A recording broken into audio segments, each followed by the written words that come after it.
Hello. Hello. So we're here to talk about uh, egos and superegos and society scale intergenerational psyops and whether any of those words are the right thing for the thing we're trying to talk about. Um, Yeah. Yeah. So, yeah, it's like my impression from reading your tweets is that you actually like it feels like you totally get the vibe of the thing. And I'm also still grappling with it. I feel like it's integrated to a large extent, but I'm still struggling to articulate it really clearly. So, um, yeah, so hoping that maybe if I try to walk us through it again, maybe we can come up with a little mhm. more clarity on it. But it's been really beautiful to watch this click into place. Um, I keep wanting to give this analogy, which surprisingly few people seem to know the reference to, but I know you do. Um, about how it feels on the inside um, uh, like I'd been working with Ptolemaic epicycles and a huge amount of spiritual work and internal meditation stuff and what I'm trying to do with my life, etc., had been based on a bunch of things that were epicycle like. And now all of a sudden I have some glimpse of, but what if ellipses? Mm. And uh, yeah, it's a similar kind of like massive simplification that I Yeah, feel like yeah, happening inside. yeah. Um, yeah. So, Yeah, um, and I don't think I'm quite having that cascade yet. But probably that cascade is possible for me. So that could be like one place to point us. That's possible. I noticed that there are a number of times when I referenced, oh, this is a thing that I'm finding happening inside of me, um, where you've related it to things that have happened for you inside of NNTD. Right. Okay. Yeah.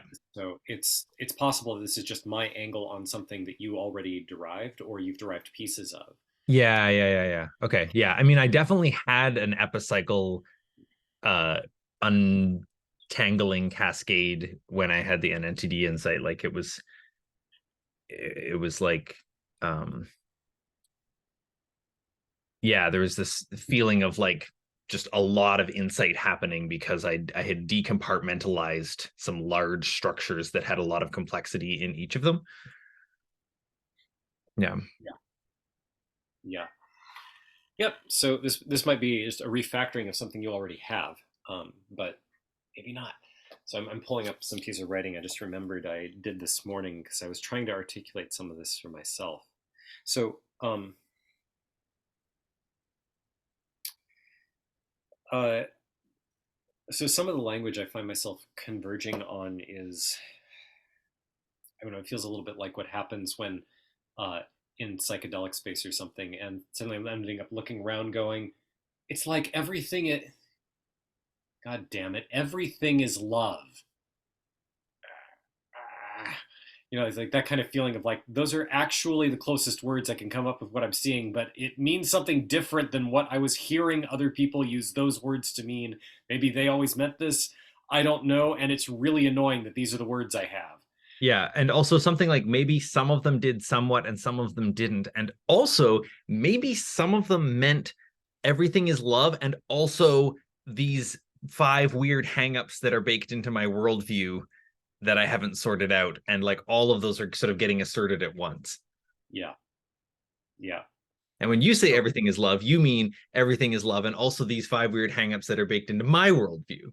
right, exactly. So in that sense, I feel like a big chunk of this insight amounts to something like there's nothing wrong with me. There's uh, Hmm. um, it's a little bit odd to say it that way because I often had the and still have the very strong impression that I've never really thought there was anything wrong with me, but like maybe there is a kind of um, I have to change in some fashion in order to be compatible with the environment, and the environment will effectively punish me until I adjust. Uh, and there's a there's a shift that feels sort of like uh, something like I just don't believe that anymore. Hmm. Um, but uh, that's trying to like strike at what the emotional thing is, some of the emotional cascade a few beats away. So the big thing that I keep seeing, and take an attempt to stab at the central idea, is that um, so I think logically it's pretty straightforward to notice that anything along the lines of um, oh God, I'd better, or I have to, or this is necessary, or I should, or anything like that. Like there's a way where all of those have a sort of a type signature that doesn't make sense. Like the example of I Hmm. should Hmm. is like what is that? Hmm. Hmm. Um, like it's like an internal pressure plus a claim, like a counterfactual. It's like Right, right. And there's this sort don't of have that. like undefined badness that happens if you don't, but like it's undefined. Right. So everything about that category of move, the hypothesis is that what's going on there is a pain and there is a piece of memetic code installed in the ego. These are two different things. um, I don't have more detail about the nature of the pain than I did before. This is about relating to the pain from the ego. Mm-hmm. Um, that the piece of memetic code that is in the ego causes the ego to incorrectly assume it knows something key about what the pain is about. And how to deal with it. Yeah. Yeah. Um, or at least some foothold on how to deal with it. This is Mm-hmm. where the shoulds come from. Hmm. And then from there, the nature of the shoulds perpetuates the pain for at least two reasons. One being that it's not addressing the actual cause, Mm-hmm. and the other being that the things that are being done in order to try to solve the issue is actually increasing distraction from and attention to the real problem. Yeah, I also wonder from a mimetic evolution perspective here if we can just say like necessarily whatever the shoulds are all going to be kind of partial solutions because if they didn't help at all we would stop trying them and if they helped perfectly we would be like we would be freed from the trap that like keeps perpetuating the thing. I don't know whether that's true. I'm thinking of like I mean, it's hard for anything to be completely devoid of truth. Um, but Well, I'm sure, but I mean like I could say like like if you want to succeed at playing the guitar you should like look in your closet and find the nearest snail that's sitting in the closet and that's just like extremely useless advice. sure. Uh, yeah. But I'm yes, It's irrelevant to the point of you can try it and discern you can either consider it and know without even trying it that it's irrelevant or you can try it and tell that it didn't help and like so like that advice is not going to be like mimetically sticky whereas something that's like if you want to get really good at guitar you've got to like stare in the mirror and like make affirmations it's like that could like maybe work kind of slightly I don't know. yeah, yeah. It sounds adjacent to some things that actually do work that sound kind of weird. Um, like things about if you're having difficulty getting to the gym, maybe consider meditating. Right, right, like Depending on it's the person and the type of meditation and the nature of the problem they have with getting to the gym, this might solve the problem potentially by making them not care about going to the gym. But you know, depends on the kind of type of meditation but yeah. yeah, um, yeah. But there's also runaway cases that seem important, like anorexia. where you have this thing of not only is it a misperception of the body, but it's a judgmental misperception of the body. Um, like it's not just seeing Yeah, themselves yeah, yeah, yeah. than they are. It's thinking, and that's wrong. I need to thin out, and so I'm going to eat less. Mm.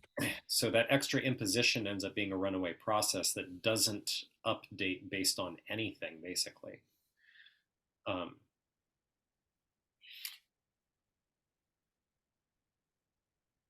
yeah, I'm trying to think if there's actually I might have actually already said the core. Uh, I feel like I'm missing something. Yeah, there's just there's something that feels really important and impactful about. And I keep finding myself when I try to articulate this part that it sounds like hedonism, but I don't mean just blanket hedonism. But Yeah. I do mean to um, stare at and say no to the part that condemns hedonism. Yep. Yep. Um, so it's something like, if it hurts, don't do it. But I don't mean something that algorithmic. Yeah, Um, yeah. It's if you don't know why the pain is worth it, then don't do it. yeah, it's like tough love is a category error. Yeah, yeah. There is no reason to force yourself to do something because you have some idea that it is good for you. If you can't feel that it is good for you, or if you are fragmented in the effort to orient to it, then you're not obliged to go through it. Maybe you are obliged by some abstraction, but the abstraction only has power to the extent that you are confused. So you could just not be obliged. Like you can Yeah. feel obligation and feel the way that it's threatening you, but it's a threat. There's nothing. There's no obligation. You cannot morally fail. Hmm.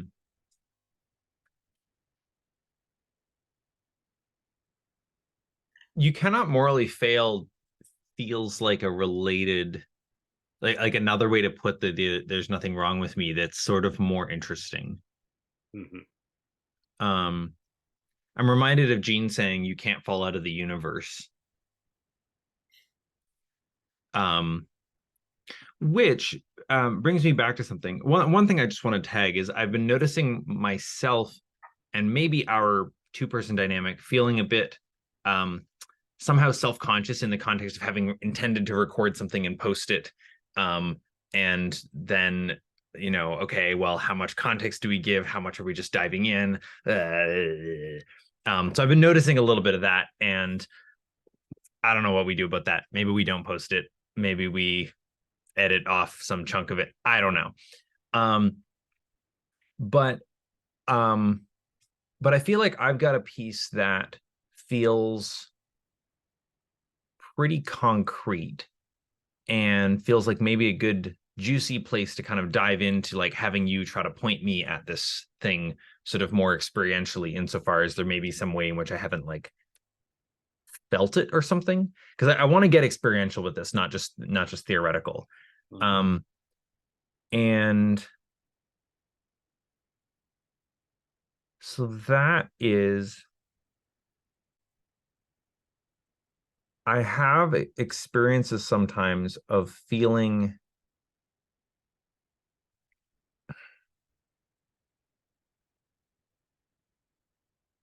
cut off, alone, separate. It feels very connected with shame. I have the sense that it's the same intergenerational trauma that goes back to the thing called original sin, which, of course, in our strange cosmology is like the uh, snake venom trip that caused people to develop recursion and then have interiorities, uh, and so forth. I've got Um, to note, I just love the idea of posting this as is and imagining the experience of somebody listening to that part without knowing about Cutler's article. yeah, yeah,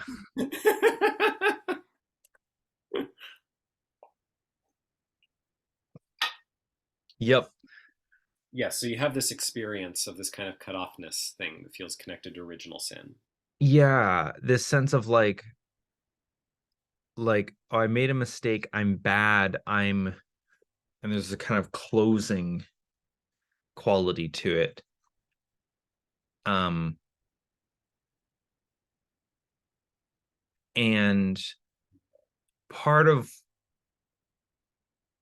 like I'm trying to remember the conversation we had a few weeks ago where we were sort of deriving this insight about the psyop, which is partially based on the recognition that you can't, in fact, in some sense, be separate from God, blah blah blah. But like you can be cut off from the superorganism that is like your society or your family or something like that. Um, in some sense.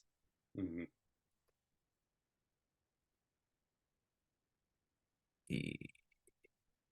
But then like is there a false generalization happening there? Yeah. Or a Yeah. These are great questions. Uh, so I feel like the cascade I've been experiencing uh, is ahead of even the amount of PCK I need to orient me to what's going on. I'm stumbling around a lot here. I think your questions are wonderful, and the short answer is I don't know, but I'm happy to try to grapple with an attempt to express it. yeah, yeah, great.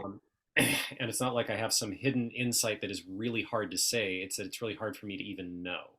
Mm, Um, but I can feel it. I feel like there's something that has really landed. It just isn't in my mind very well. mm, Um, so Another way of saying it is that there's a confusion. I mean, I don't know whether it's an overgeneralization. Like you would hypothesize that maybe the pain is about the separation that in fact happens between people or from a community, or like the mm, disconnect that a child feels from the caregiver. mm, I think that's a really good candidate. Um, what I'm seeing doesn't require that to be true, but it's a great thing to plug in. mm, Um, but I noticed that if I sort of assume that frame, uh, part of the psyop is the part where it is even possible to think, does that mean I'm bad? Like there's something about like there's something very simple about ow. mm, Right? That's very pure. It's very straightforward.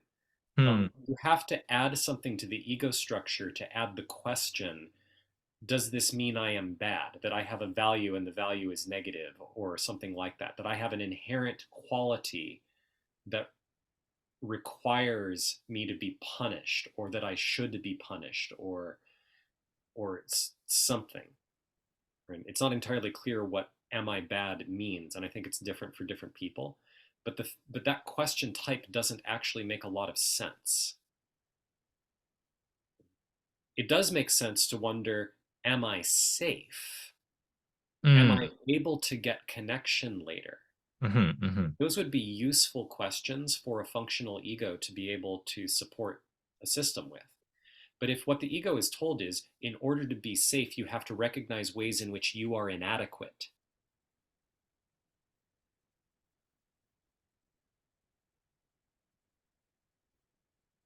There's a kind of submitting to the judgment of the whole or of the authority.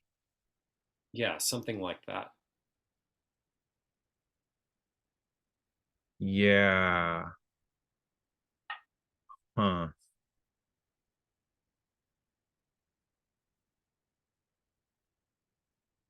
Huh.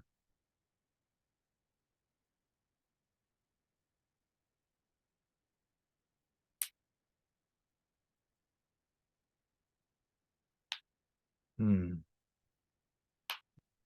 This pings with something that I just found myself rearticulating the other day. Sorry, last night actually. I was reading Facets of Unity um, in the Type 1 Holy Perfection chapter. And he's talking about how the like we internalize these concepts of what's good and bad or something like that. Um, And it got me back in touch with one of the original, like a different way of expressing the core of the NNTD thing that's like less boringly tautological than you can't trust what you can't trust. Um, which is everyone is being as collaborative as they feel it's safe or apt to be under the circumstances. Any guardedness or even dysfunctional patterns on their part are what's showing up to be collaborated with. Yeah, yeah, totally. Yeah, this for whatever reason, this same cascade has been pinging when, like, I think it was yesterday. Yeah, yesterday I was on one of the calls in Perry Chase's space, and uh, his, whatever the shift has been going on in me has been making me not exactly more allergic to to the type of dynamic that happens in that community, but sort of like, What are you guys doing? yeah. Um, Why do so you keep hitting each other and saying you like it? yeah, a little bit. Like I don't remember whether I used the phrase with you, but it had occurred to me. Perry seems to attract a type of woman who wants to be humiliated into surrender. Hmm. I don't think you've used that phrase before, but that checks out Yeah, from what I've heard. yeah. So um, yeah. So there were things like like one woman who got up there was talking about how I don't remember the exact content, but part of the structure that really stood out for me was how she has all of this resistance to really looking at thus and such about her life, or a lot of resistance to really admitting blah blah blah or something like that. And I sort of had looked at this, and it was like this same place of like, when I look at that, and there's like, oh yes, there's that resistance. In order, like the way that I held that whole concept of resistance required some sense of almost like there is sin in me, or there is this flawedness and it needs to be worked on. Yeah. And the shift that I've been experiencing is like, that is like, it doesn't go through my mind this way, but it's something like, that's a type error. Okay, there's resistance. What's that about? And like the energy shift is dramatic. It's like, oh, okay, there's resistance. What preciousness about your being is the resistance and expression of? Yeah. And, and I found No myself, amount of the resistance being bound up in mind patterns or whatever else is a reason to diss it. yeah, actually, the more bound up it is, the more reason there is not to diss it. Say more. Well, like the more bound up it is in all of these different structures, the more things it's entangled with, and the more important it is that it actually Mm-hmm. be honored. Mm-hmm. The more things you will cut if you try to cut through it. Yeah, This is yeah. why I'm like, don't cut, don't do it. No. Yeah. People are like, oh, yeah, and then I cut through the bullshit. Like, and what else? Bullshit is not separable from unbullshit.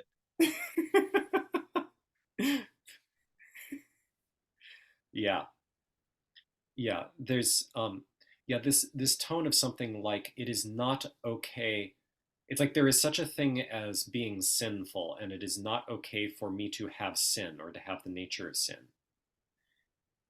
That is even a doable thing at all. Like that is the confusion here.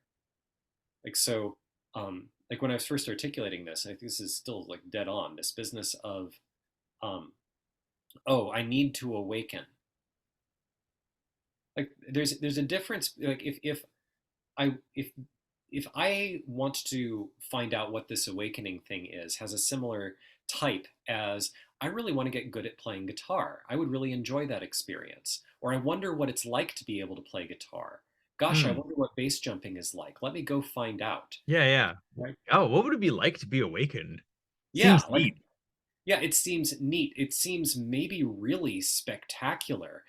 It sounds like maybe Oh, one of yeah, yeah, yeah. I can the best feel there's this experiences. desire that's there that is in such incredible opposition to, like, even when I read, like, Shinzen Young has this thing that he said, or I don't know, there's a few spiritual teachers who've said shit like this. It was something like, if I could trade an entire lifetime as like a, healthy, wealthy, you know amazing person, famous, whatever, like lovely, whatever, for like one day of my, but I don't get to be enlightened, versus like one day of getting to be enlightened as I am. I'm like picking the like one day of being enlightened like every time over the lifetime or whatever else. So you should too, and you're bad if you don't. And he doesn't say that. And I don't think he means to say that, but he fails to say not that. Yes. Yeah, that's And a good in so doing, distinction. he might as well be saying that. Yeah. Yeah. This is like when I Like, don't know, because it becomes this like gigantic, like, well, obviously any sane, reasonable person would want this. right. Or if you saw what I saw, you would have this same opinion, Yeah. which like there's a different way to there are different ways And to look at oh, that oh, energetically. and this is what really gets me. And I can tell you what to do in order to get here. And that's part of where it's like, you know, look a little closer, everybody's selling you something. Yeah. Yeah. Yeah. There's like I can see the structure there that invites more uprooting from gnosis. Like In if you the knew what potential I solution. knew, you would value this enormously. I am saying this from a position of if you believe me at all, then this is the thing I want you to believe. And therefore, if you don't viscerally agree, then the parts of you that disagree are wrong about something that really matters. Mm-hmm. And even if Shinzen Young didn't intend any of that, like the business of not saying not that. Yeah, Uh, this was one of the other things that clicked really strongly for me with NNTD, is that um in the in my previous approach to collaborative culture, we were sort of trying to like avoid like something like reinforcing certain patterns that wanted reassurance, or we were trying to avoid like um oh being yeah, too accommodating or something. There was some kind of, and it I has remember this bumping tough into that love at feel. FSA. It has this kind of tough love feel, right? And um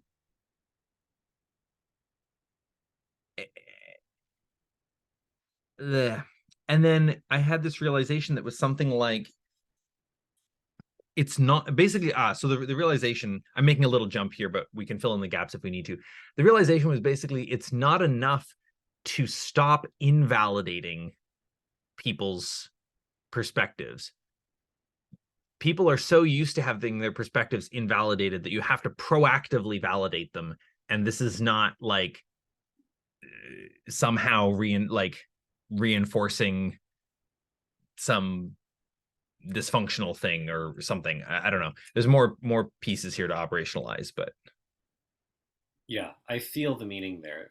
There's a sense of if you take the role that I hear you playing there, the role I hear you speaking to about um, validating somebody's perspective or validating their whatever.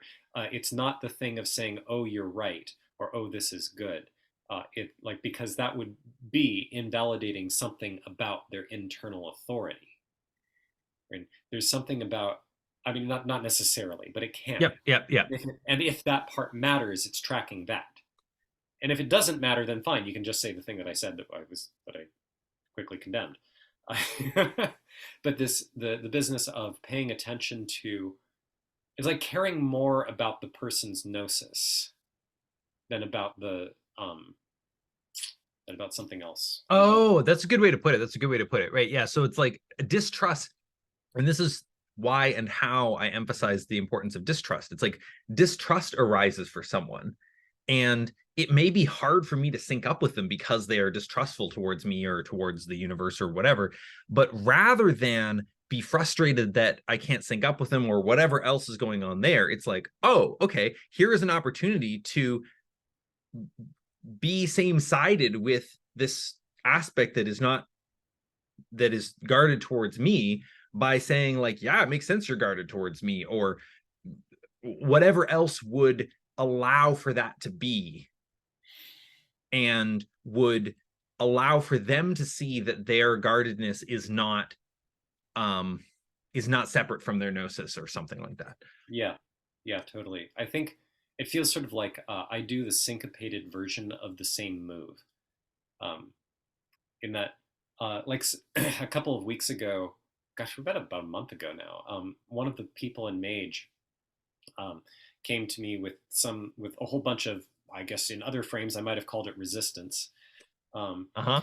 he was like, well, like you say these things and I sort of trust them, and you emphasize like trust ourselves, but like I don't know, I tried these things and it sort of seems blah blah blah blah, and so I'm like staring at this and not kind of like, and so I came back with this sense of cool. It seems like you're sitting with a sense of not knowing whether to trust this dimension of what I'm talking about.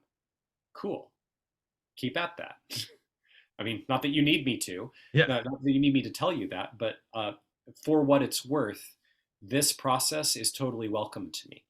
Yeah. I ask that you not interrupt me with challenges when I'm helping people. Mm-hmm. That interferes with other people's process, and that's not part of yours.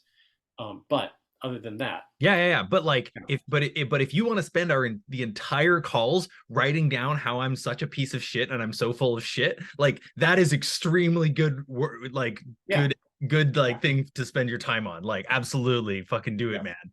But part of how the way that I'm approaching it is not so much I have a strategy with the person as much as that I'm consciously prioritizing their gnosis over anything about how they and I relate.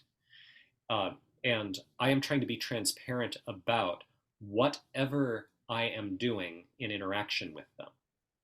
Not like all the technical details, Mm-hmm, but mm-hmm. like whether or not I am same sided with all the parts of them or not. I try to be as transparent about the truth of that, and as separately from that as I can, try to actually back their gnosis. Yeah. Yeah. And the combo of those two seems to have a tendency to take these resistance moves and do a bit of judo on them. Mm-hmm. Not because I'm consciously trying to, but because I think they're expecting pushback, or like, well, but right here you need to blah blah blah blah or something like that. Yeah. And I just nothing. Instead, it's just cool, great. How can I support you in this part of you anchoring in yourself? Yeah.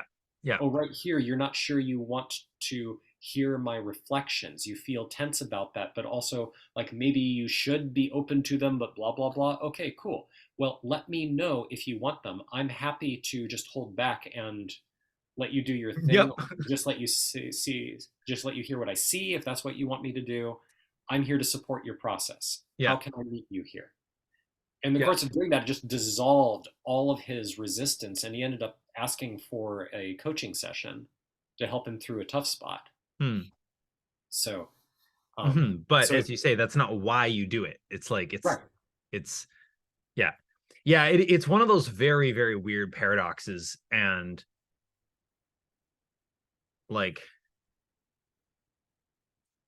Oh, it's another variation of the thing.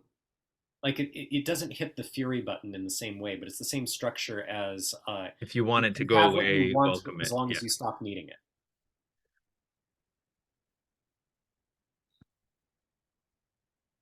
Yeah, it's interesting. It doesn't hit the I feel like it doesn't hit the fury button for me. This is actually a good question. Like, it doesn't bother me either. And I'm trying to articulate why.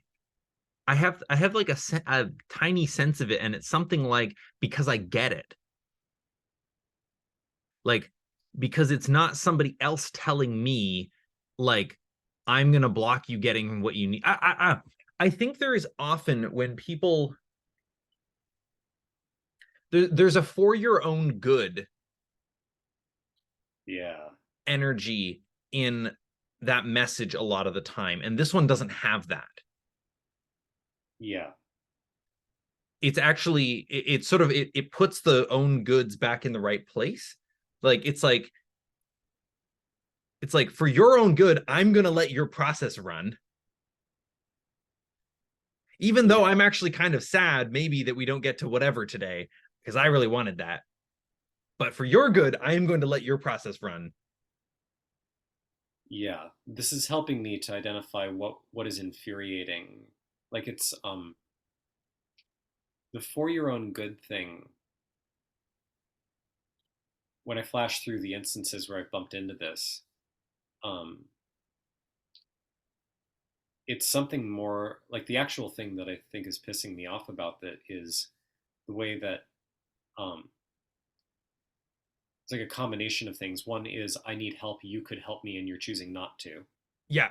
Uh, and And you're another is telling me that you're not choosing, or yeah, so there's, that's the other part, which is the gaslighting element, yeah. where where they're trying to have me internalize something that's actually about their limitations and their difficulties. I find it relieving to notice this because now I know where to apply gnosis in order to clarify this spot and to relieve the pain. Hmm. Sorry, I was jotting something down. Can you convey that to me again? Yeah. Sure. You want me to just re-say it Sure. or okay. The this um seeing this spot of gaslighting that's embedded in that particular for your own good gives me clarity about where to apply gnosis to relieve the pain. Mm-hmm. Yeah, I can try to restate it as well, which is it has a tone, not necessarily the words of for your own good, um, but the actual honest thing to say there is I don't have the energy, I don't have the capacity, I don't Yes. have the skill, I don't care enough. I'm sorry. Yeah. Like that's the honest and kind thing to say, not, well, if you, I mean, that one's super sharp, but there's like much less sharp ones that are sort of like, there's ones that are like, I'm helpless because you're too graspy. And it's like, that's Yeah. victim shit. That You is could victim try shit. to help me even though I'm graspy, or you could say that you do not have the skill to navigate helping me even though I'm graspy. Mm, right. This is part of the thing about um, this is believing in sin. Like this is part of this business about um, there is a flaw in you. It is this graspiness, and you cannot have what you want until you purify yourself of this sin.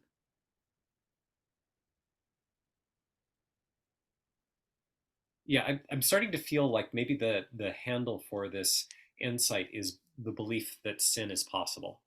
Like that's the psyop. Right. And that we talk about that a bit on our first um like on that walk that we had where we were unpacking this whole idea. Hmm. Um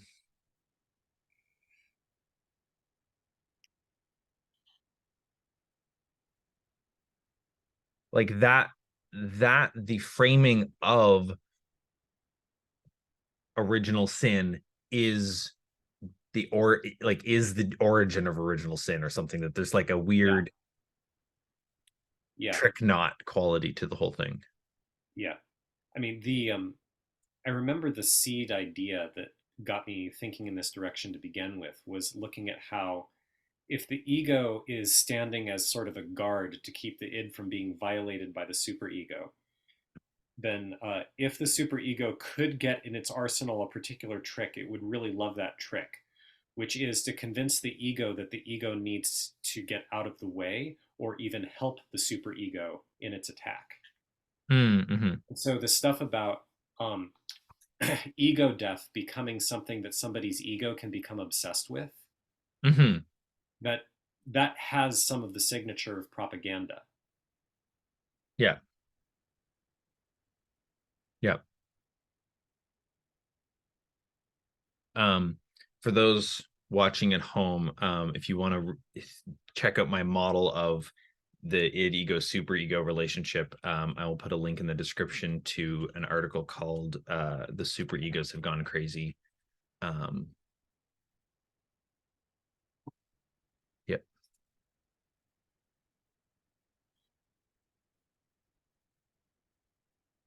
There's also something a little amusingly ironic about we have a term like ego, it particularly makes the effect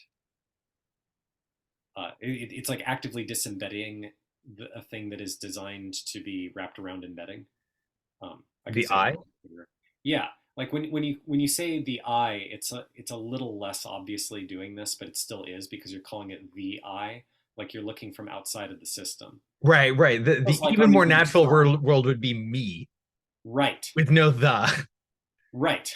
Because what it feels like for the on the inside for the ego to be running is I am trying to care for my needs, but sometimes culture puts pressure on me and I get Mm, confused. So when I think it is possible for there to be something wrong with me, or for there to be something sinful in my nature, at which point when you want to say my nature, that feels more directly like code for id. This is making the id wrong. mm. Right. And this feels related to what I talk about, or I mean, I think Andrew Cutler talks about this directly in the snake cult post. Um, uh, which is so if we go to Genesis 3 as our sort of canonical version of the snake cult process or whatever, we've got eating from the tree of the knowledge of good and evil.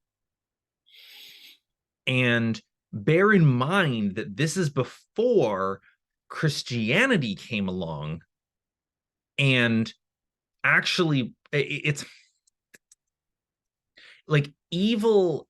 uh, there was this whole shift that happened with Christianity that was like, instead of good and bad, you've got good and evil. I talk about this in my recent thread, right? Like, and where good is sort of sacrificing yourself for the whole, and ego and evil is undermining the whole or something. I mean, maybe this was the start of that transition. I guess it probably was in some ways. I don't know. It's all convoluted. But what am I trying to say here? Anyway, the thing I wanted to get at was a different way to frame that is the knowledge. I mean, a simpler, different way to frame it is just the knowledge of choice, like that I have to choose. But I think a more interesting one is the knowledge of the choice between harmonizing with what others expect of me and doing what I appear to want according to the id, etc. Yeah. It's like becoming aware of the tension between the two of those. Yeah, that's a really good way of highlighting it because, like in Cutler's um, breakdown, there would already have been a structure doing this, Yes, yeah, and it's that structure but becomes aware of itself and its role. right, and so the experience on the inside would be something like realizing that this is something that you've been balancing, but you haven't been paying attention to how you've been balancing it, and now you're aware of something of that. Yeah, yeah, and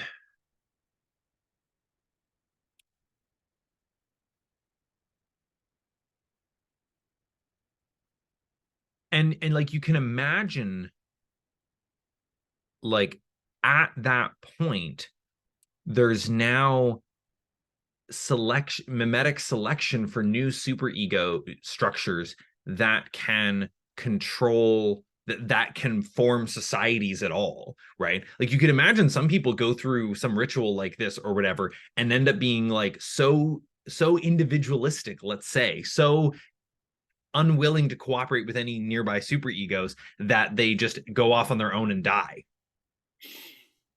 I don't know. I mean, I don't know that that happened, but I can say evolutionarily, if it did, it wouldn't have lasted very long.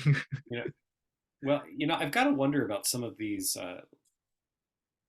This is risking a tangent, but a lot of the legends of the crazy old lady living in the woods or the witch or Mm-hmm. all this, like I wonder how much of that is actually a holdover from the like almost 40,000 years of women having this insight before humans got it in general, Whoa. and because it would be relatively random and isolated, you wouldn't have all the women have this and none of the men do. It wouldn't be anything Huh. nearly that systematic.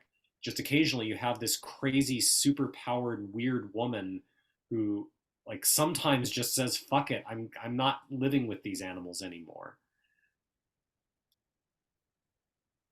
And every now and then they show up to her house and the house seems to stand up on its legs or like the trees scream at them or something because like what kind of weird shit does a recursive isolated person make when they're and then some animals like looking like her show up and they're like holy shit what's this.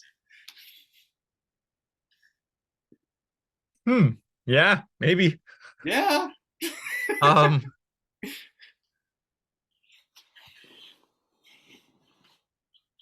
yeah.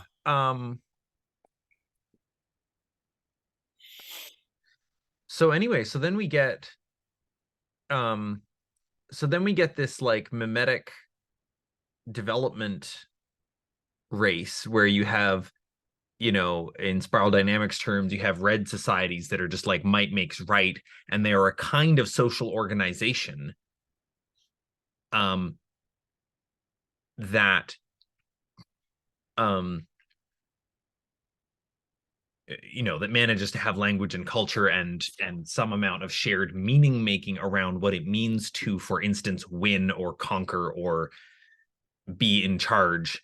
um and then you get the like spiral dynamics in blue, and it's like, nah, actually, like, wouldn't it be nice, and here's part of what I was trying to explore in that recent Twitter thread is like there's a sense in which the shift from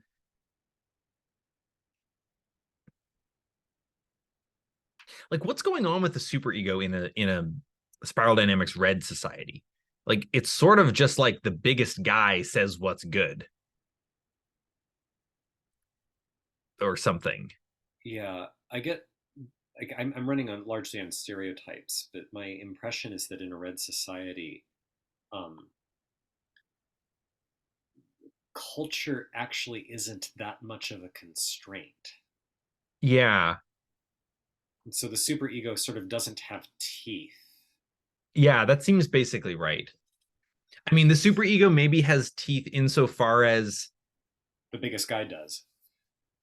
right, and like you do have some internalized expectations of you to like be this way. Like when I talk about the superego layer as including not just moral expectations but all kinds of expectations, it's like, you know, there's there's a bunch of communication happening on that level, and that if you, for instance, don't meet these expectations with this person who's more powerful than you, then they'll hurt you. Like you have the ability to track agreements Mm-hmm. and like demands on that level.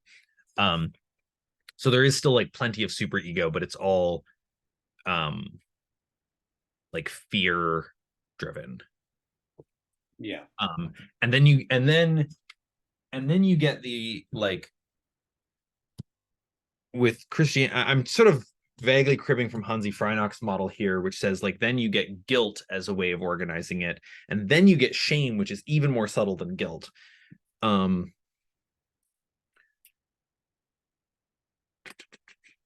where are we going with this?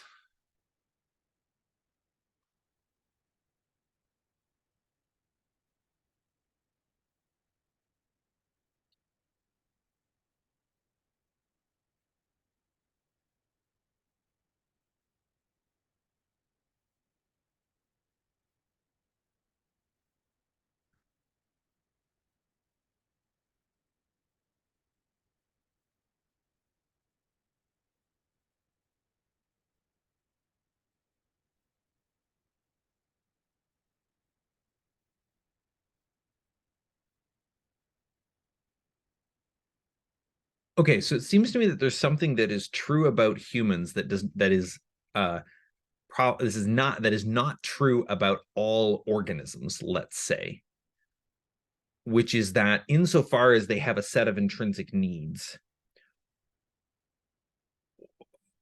one of those needs is something in the vein of like feel connected to something larger.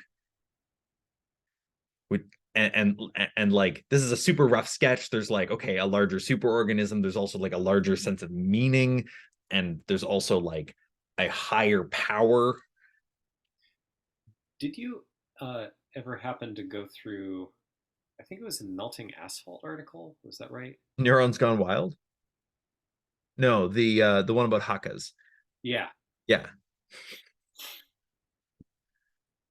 I'm Um, unfamiliar with Neurons Gone Wild. That sounds like oh, it's very good. You should definitely read it. Um,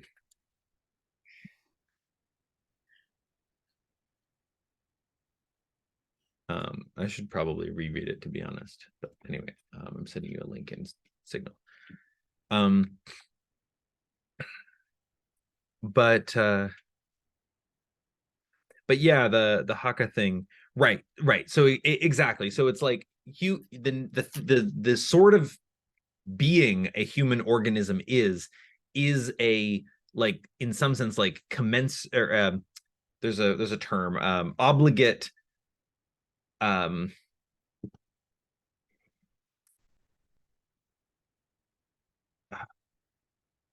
there's a term, obligate symbiote. What is hmm, I mean, that communicates it. um I would have thought an obligate symbiote would be something like mitochondria. right, but it's like we are that on it, like oh yeah, mutualism. There's a word that I'm just looking for here, which I have. Did they refactor the terms here? Yeah, no, symbiosis. Okay, yeah, yeah. Symbiotic. That is the word I was looking for, but symbiote. Yes. Okay.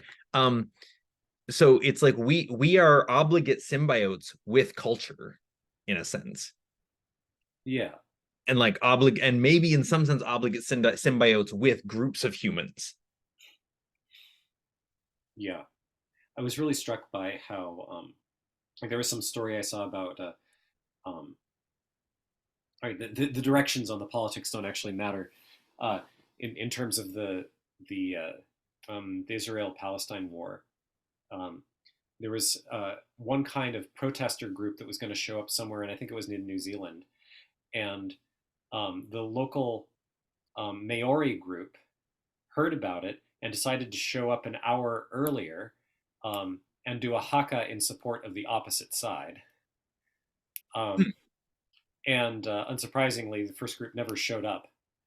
Uh, but Like the group that was going to show up. just didn't. Like, um, so I thought that was interesting. It was like it was an interesting display of the nature of how this kind of power works.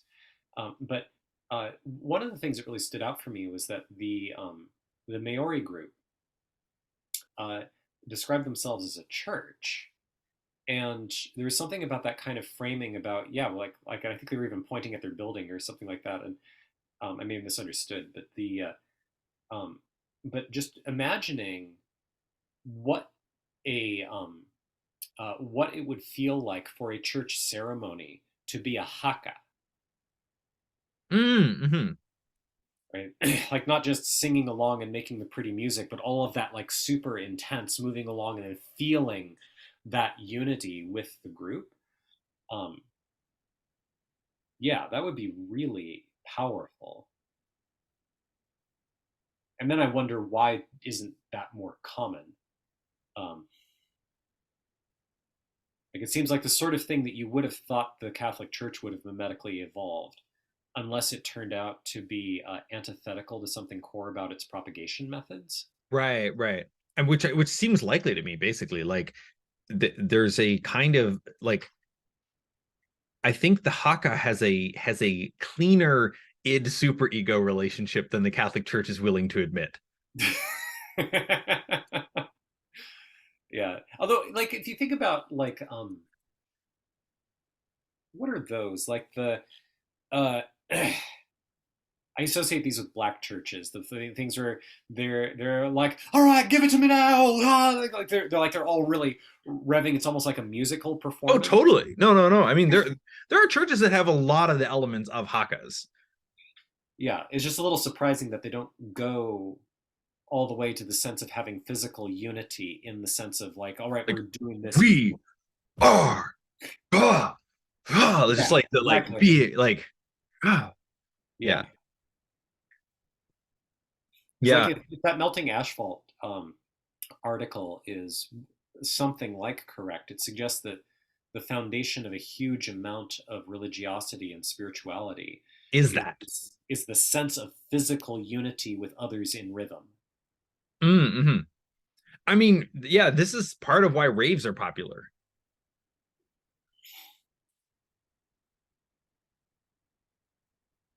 And that, I mean, like nightclubs also, but like raves produce like more of a sense of we're all, yeah, like Yeah. facing the DJ and moving like this. Whereas like as a nightclub, you're more like, I'm an ego cruising for other egos with nice asses.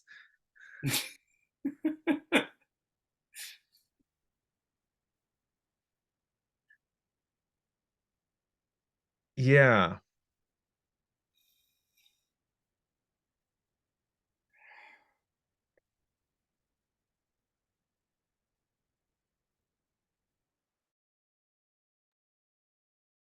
Hmm. I noticed some part of me feeling, to me, in retrospect, a little surprisingly satisfied um, with this thing of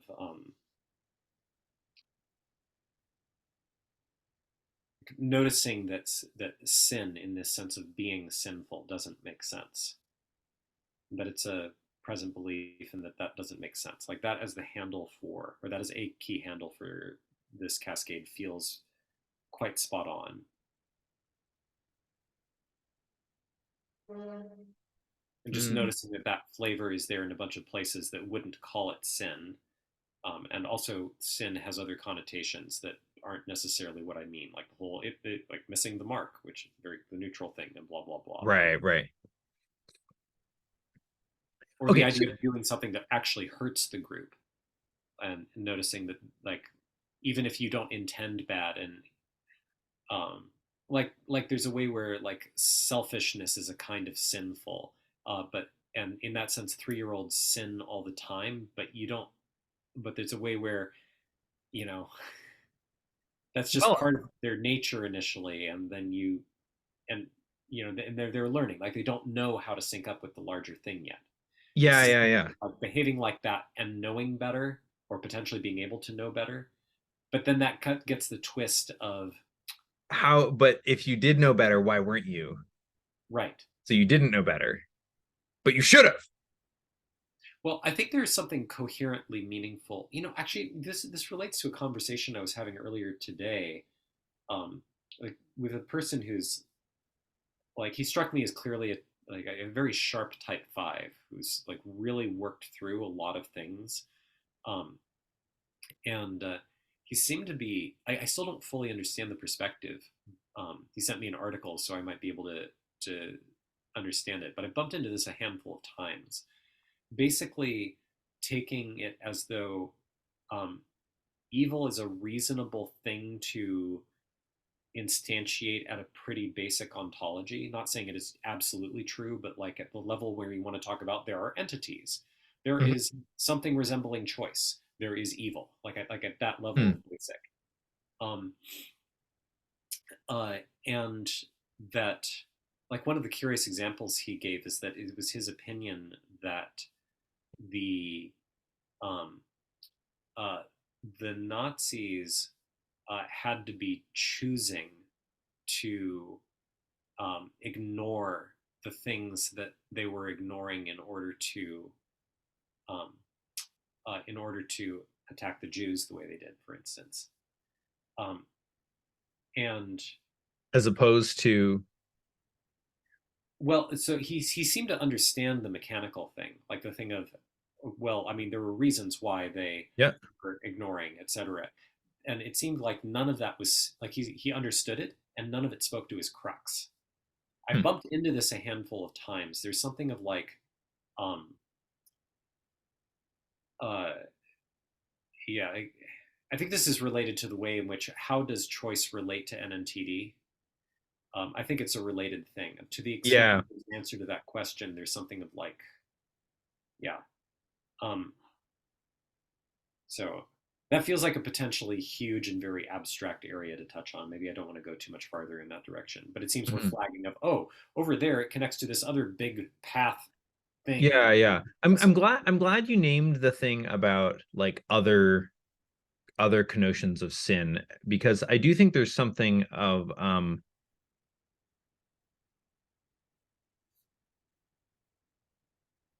so one thing that one thing that Jess and I have been doing a little bit over the past, I don't know, weeks, months, whatever, is when sometimes I'm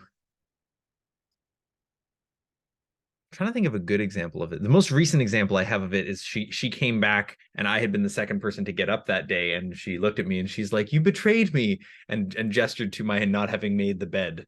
Um and um and we've been finding something really juicy and playful in looking at the word betrayal, a tiny betrayals, as we were sometimes referring to some of them, as being something like a place where, like, I, for instance, or she, like, lost touch with our collective expectations. Like, she wouldn't have come into the room and been like, you betrayed me, you didn't, clean this thing up in particular, Right. unless I had agreed to.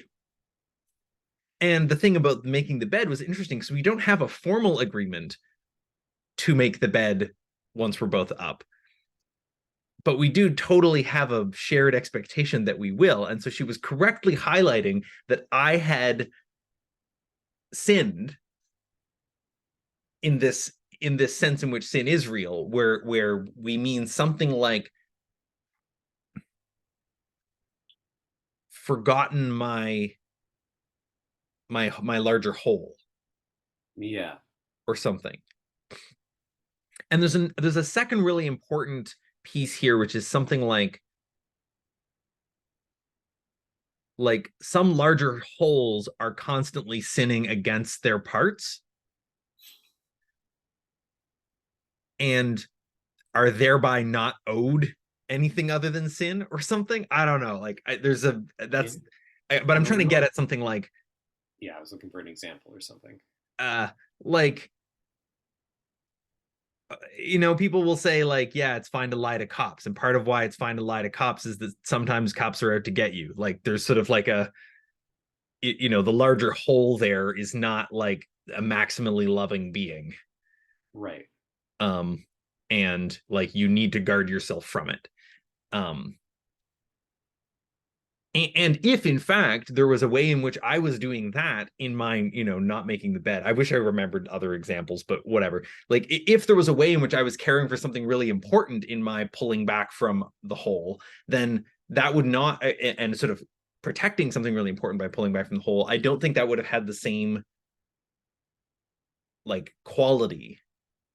Yeah, it would have actually summoned some defensiveness, unless you had some other integrated effect inside by that point. But Right, right. I would expect defensiveness to arise because the The whole would have been demanding implicit something. Yeah. claim is you should have done differently, or I need you to do differently in the future, or otherwise some kind of pressure in this Mm-hmm, direction, mm-hmm. uh, in a way that would have felt without regard to the thing you were protecting by, in some sense, intentionally forgetting. Right. Or perhaps not even forgetting, but merely deciding. Yes. Yeah. You imagine something like, like you wake up, you have you have a desperate need to go to the bathroom, and so you get up and you go pee, and then you hear, "You've betrayed me," and it's like, Right, right. Why did you leave the bed? piss off. Yeah.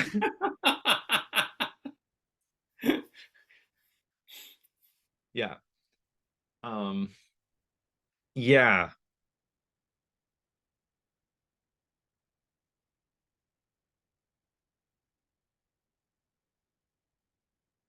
that feels to me like it's really bringing something home about this insight. That last bit we just got to. Hmm. Like this whole insight around the psyop and whatnot. Because I think part of the psyop is something like what you want as an individual does not matter. We get to tell you if you're not participating properly in the whole, Yeah, as yeah, opposed to no, it's a both directions negotiation constantly. yeah, yeah.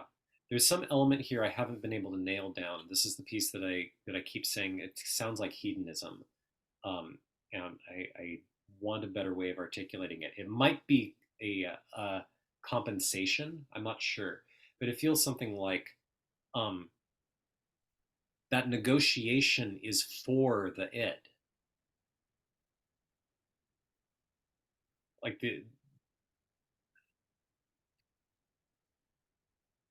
there are no more there the moral points don't matter if you're sacrificing the id.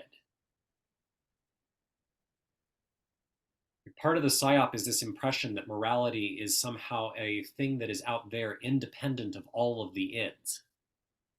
Yeah, yeah. The places where I get stuck here is two things. Um, One of them is like I'm not sure where it bottoms out, is sort of like one puzzle I have or something. Um, Is this as in when you try to look at an id and you deconstruct it, you're not sure what exactly we're talking about, or a little bit, and also like my body is not like for the joy of each of my individual cells quite. yeah, but I don't think the individual cells are really the right analog, the next scale down in the fractal. I mean intuitively I agree with you. I'm riding on intuition here. This is Yeah, not a yeah. confirmed Intuitively, knowledge. I agree with you, but I think we need to like unpack. We need to like lay out why and the why the organisms in a superorganism are in this way different from the cells in a body. Yeah. Um, And I mean, I keep highlighting the really obvious one, which is simply that one can switch superorganisms. One can dramatically change one's role and relationship, even if stuck within a superorganism, like which like the yeah. cells just don't do. Their structural functional organization is different. Yeah, I feel like that's both true and not the key thing. Yeah. Okay. But that's describing a true fact that is, it's a Vaguely relevant, but it's not at the center. Yeah. yeah, yeah. It's a little bit like how there's something majorly different between blood cells and heart cells. Blood cells are very much more free than heart cells, but this doesn't really speak to the scale thing. Yeah. Yeah. Okay. Fair. Um, um, but so my temptation would be to say that actually the organizational level should be more like something akin to the organs to the organism, and then the cells to oh. the organs, something more like that. Hmm. Like in some sense, the organism is the the GI tract plus things that supplement and orient to that. I know getting weird eyebrows. I'm looking at in terms of the arc of evolution. That's roughly how you went from single-celled to multi-celled to specialized multi-celled. One of the first things that evolved, if I understand correctly, was this tube. And I mean, sort of necessarily. Like there needs to somehow be an intake of matter and a turning it into energy and a yeah, exporting. Yeah. yeah, and some of the most basic nervous reactions would have evolved in the direction of expelling poisons once detected and telling the nutrients where to distribute. Mm-hmm. Um, and then all the stuff about locomotion would be about getting yourself to places where you're more likely to be able to find these things. Um, like there's a good amount of evidence that the brain evolved in order as a matter of coordinating motion. So um, when I look at something like that, um, it seems to me that I don't know if you said the id is the GI tract, this wouldn't be too far off. That's not actually that does not seem at all clear to me. Like that, in fact, I that that seems like I sort of see what you're getting at, but it seems like a really stupid thing to say. Okay. Like, I mean, it's sort of like more true than saying the id is the earlobe. I'm like, yeah, if I had to pick a body part, but like Um, in a different way, the id is the nervous system, like the nervous system being the thing that does relevance realization and like in order to self-propagate gets itself fed, blah blah blah blah blah. well, no, no, no. What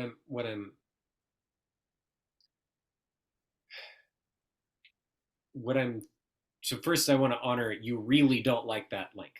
Got it. Also, what I'm trying to do there is I'm looking for. I'm trying to feel out. I'm just intuitively feeling out something about um,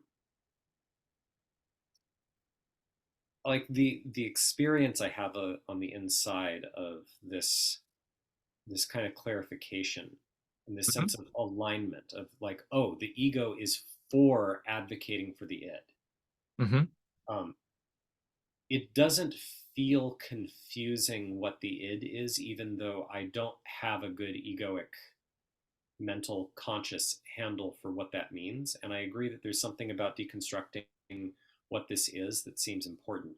But there's a kind of basicness that I mean, it feels rooted in the physicality of gnosis. So I'm looking for something that has that level of like fundamentalness.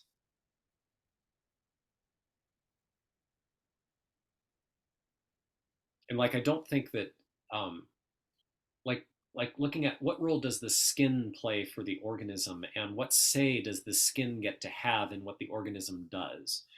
Um, it doesn't feel nearly as central, even though if I had a rash on my arm that hurt a whole lot, I think the id would have something to say about that.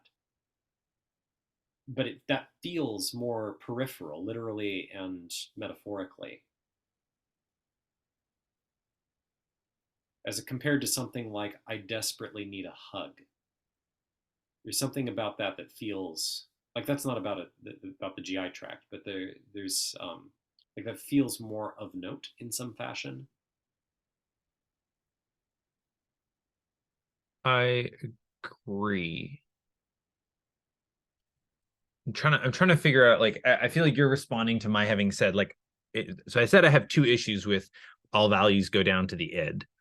Um and I'm partially playing devil's advocate here. Like I'm bringing out the parts of me that disagree. There's lots of me that does agree with that. Um um and so one of them is like I'm not sure where the id bottoms out or something, and I said some stuff about cells and like okay, here's a different way to put it. Um so if we take the perceptual control theory model or the predictive processing model or whatever, um we have a bunch of control systems at different levels that um uh have preferences or something. Like they have reference levels, they have like local personal shouldness. They're like, if I'm like like I'm going to drink some water, then I get a bunch of like a bunch of my reference level like control system suddenly get set to like good to pick up the glass of water, Mm-hmm. but those are just set from the level above. Like those levels themselves don't have like intrinsic want to pick up the waterness. Right. And then the PCT model says that there's basically two types of things that are actually the places from which from the places that are not simply um, set by something else. And one of those is what they call intrinsic reference levels, which are e.g. thirst, e.g. hunger, e.g. being too hot, being too cold, being too, I don't know, maybe horny, not having enough vitamin D. Like there's various, embodied chemical or physical problems that you can have that you have reference levels for. And the other type of reference level that doesn't simply get set by one level above is whatever the fuck is on top of the hierarchy. Mm-hmm. Which, I mean, it gets super abstract, right? Like they have very concrete scales going up sort of the first 6 levels of the hierarchy for like vision and motor stuff and whatever. And then it starts to get into concepts and programs, like executing a sequence of actions. And then it gets into like system concepts and then principles where you get things like, okay, and this is probably to some extent where PCT breaks down a little bit, um, but nonetheless, somewhere in there you have something like role. So I have a concept of be a good husband or something. And in service of fulfilling that concept, I am going to, for instance, pick up a glass of water. Mm-hmm. And that is a different reason to pick up a glass of water than to quench my own thirst that I have right now. It's like, oh, Jess will want some water at some point. And so to be a good partner, I'm going to like pick up this glass of water and put it over by the bed or something like that. And but then it's like, what's at the top there? Yeah. So And those things seem to evolve in a way that the like thirst one doesn't evolve. yes. Um, this is still squishy, but like it feels like in this framework, one way to describe this insight is that um, you want, and in some sense in this kind of structure you kind of have to have your like the things that you're doing going in the direction of at least expected uh, relief of answering of the basic, like the foundational drives. And and there are some cases where you can run into structures that loop on using the fact that that is a force in order to keep the higher structures looping rather than addressing the lower needs.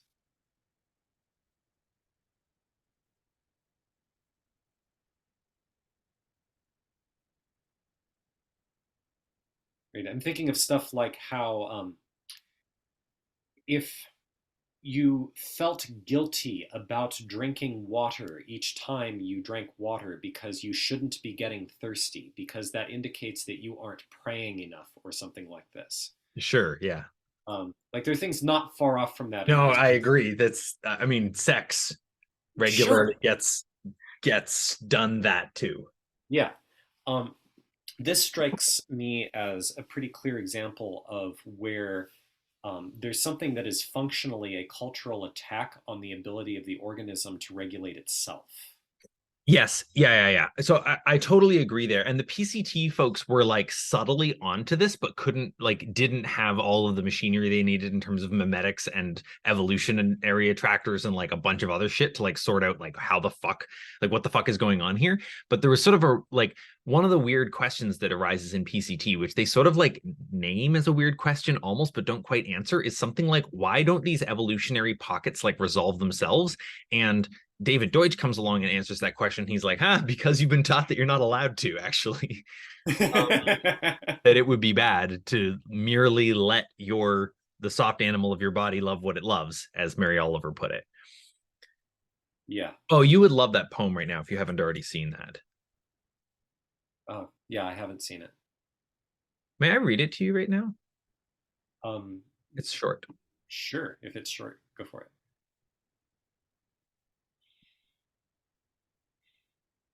You do not have to be good. You do not have to walk on your knees for 100 miles through the desert repenting. You only have to let the soft animal of your body love what it loves. Tell me about despair, yours, and I will tell you mine. Meanwhile, the world goes on. Meanwhile, the sun and the clear pebbles of the rain are moving across the landscapes, over the prairies and the deep trees, the mountains and the rivers. Meanwhile, the wild geese, high in the clean blue air, are heading home again. Whoever you are, no matter how lonely, the world offers itself to your imagination, calls to you like the wild geese, harsh and exciting, over and over, announcing your place in the family of things.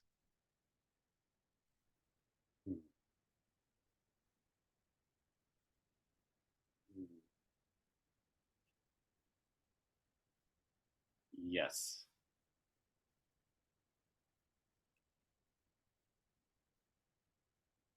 I feel like the thing we've been feeling into here is that thing about the soft animal, letting the soft animal of your body love what it loves. Yeah. Yeah.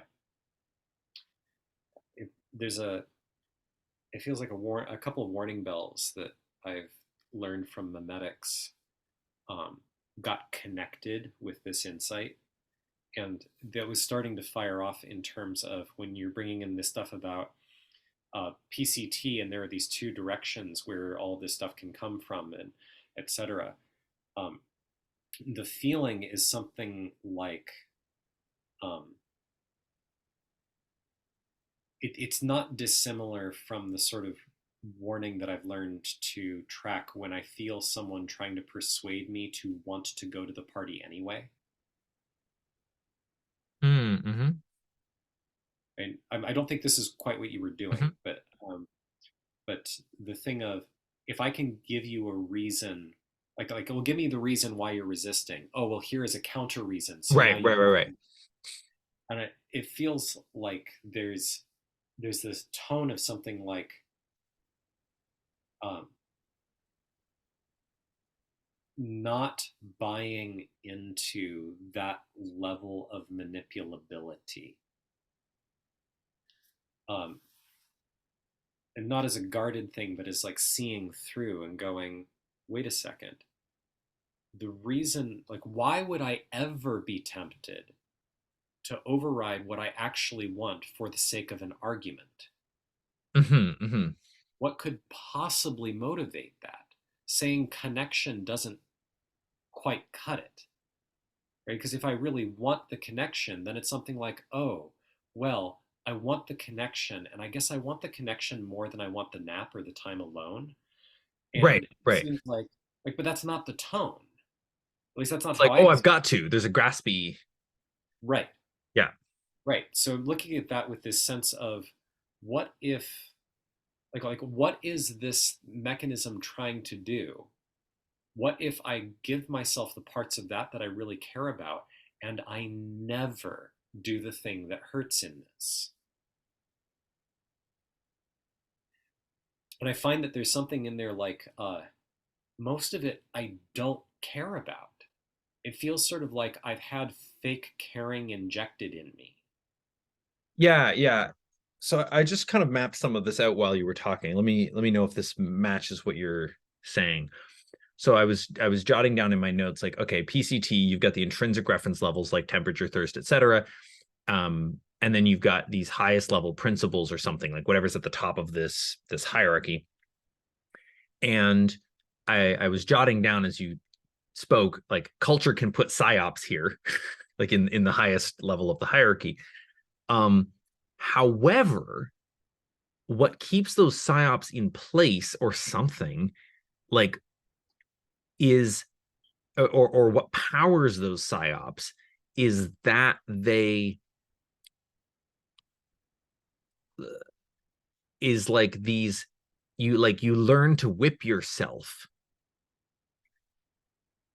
at one of the lower levels or something, right? Like there's this level that is intrinsic where you learn to self punish. Yeah. and you think you should, or it's good, Yeah, or it's still unclear to me why this doesn't get organized away, to be entirely honest. yeah, I And one answer could be that prior, like going all the way back to before the fall, humans have an intrinsic reference level that is just something like be in harmony with superego. So if the superego, if the only superegos available are saying what you have to do to be in harmony is whip yourself, then like you're just like, well, okay, like or something, like that becomes a thing that can be used. I don't know.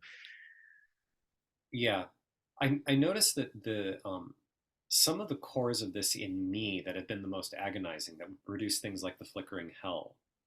Um, I say that not having encountered that gate since making this shift, so it's Mhm, mhm, possible I'd have a different opinion if I stumbled into it. But also, I feel like I've extracted something, like I've removed something that mhm. that was made of in part. Mhm. Um, so there's a feeling like maybe I'm wrong about what good is. Um, that the parts of me that disagree with this concept of good might themselves be confused or warped or twisted, or like like their perceptions are off. So the gaslighting goes down far enough that I look at some of the base drives and wonder whether they are wrong and need to be controlled.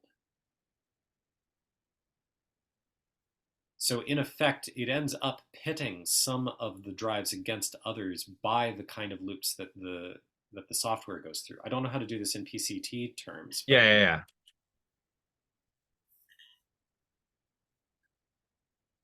Yeah.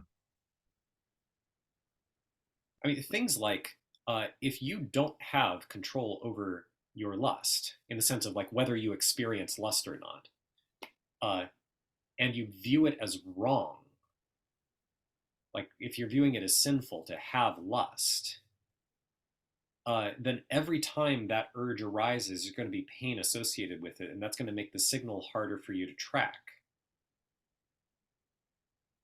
right? Or harder for you to orient to, because it's going to be looped straight to pain. But you Mm-hmm. can't just not have the urge, Mm-hmm. right? So you end up having this link go directly between some type of pain, like you get the lust connected to concept connected to pain, and then eventually that short circuits so that you end up having like the pain and the lust directly connected. Huh. Hmm.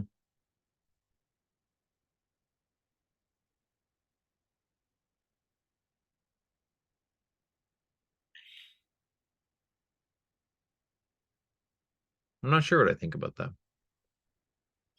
It certainly makes sense from like a Hebbian perspective, but like um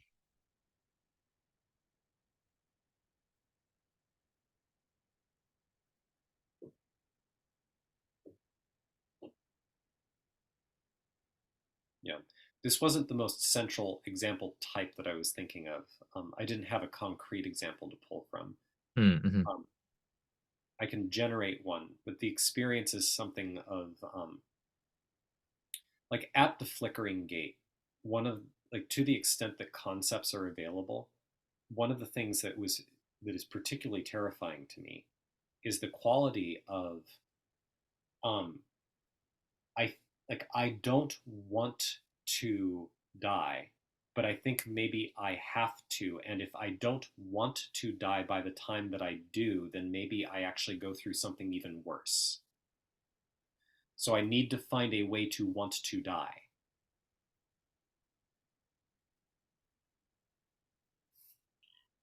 Okay? So if so taking something like that where like all of those thoughts about have to but don't want to, and like the coding with death, all of that being looped together, this is something like mental handles. This is like the ego code of the ego being confused and attacking the id, in the frame we were Mm-hmm. using Mm-hmm. early on. This is like there's some attempt to resolve a pain, But the way that the instruction manual is handed to the ego for how to resolve the pain actually perpetuates it. Mm-hmm. So I don't know exactly why that doesn't just do the magical resolution over time. But I think it's because there's effectively a programming loop that happens.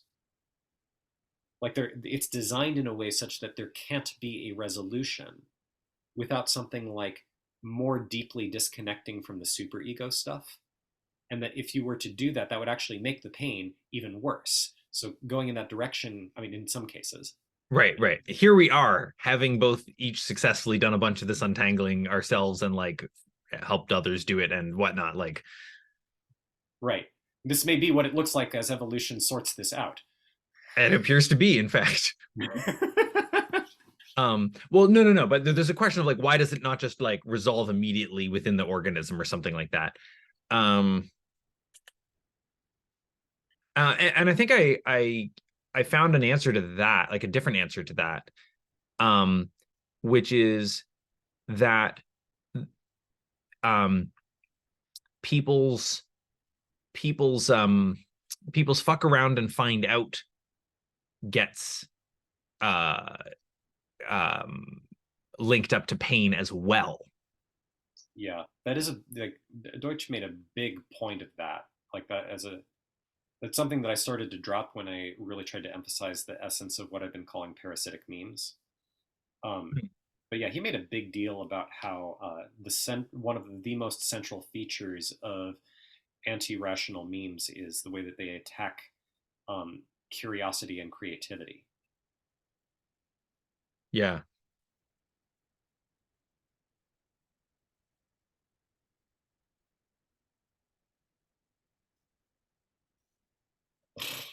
Yeah. So I think that actually maybe explains it more because in order for it to get reorganized away, you have to feel free to try other strategies Right, and right, have them work better. right. And two things are the case. One is trying other strategies is forbidden on some conceptual level, like it's all linked up with pain. Two is if you're in a social environment that is constraining you hard enough, trying other strategies is also externally punished. Right.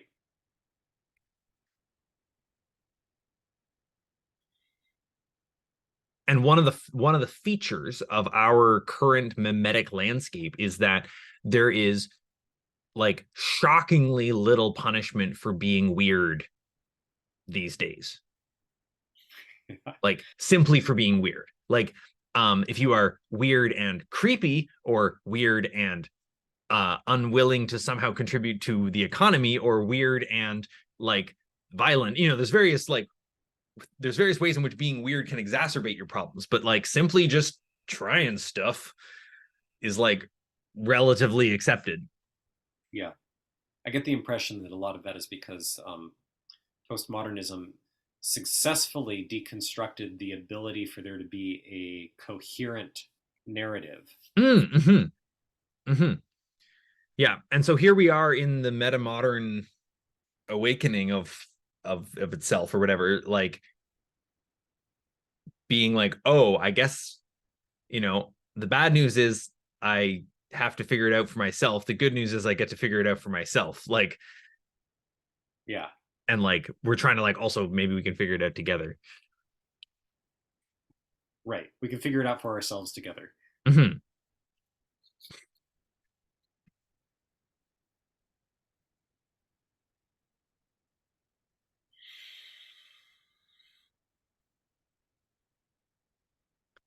Closing thoughts.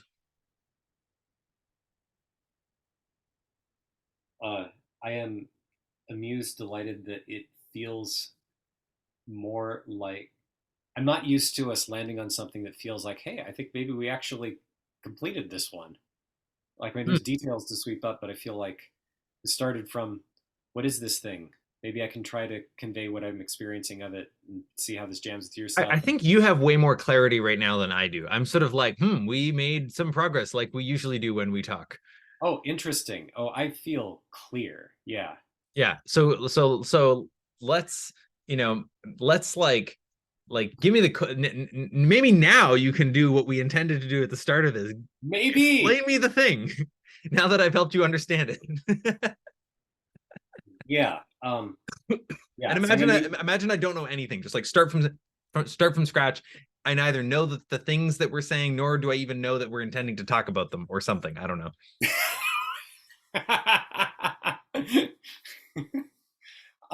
Yeah. Okay. So let me see. Um. I mean, Yeah. you can start with a me who knows everything that me of like a month ago knew. Sure. Sure.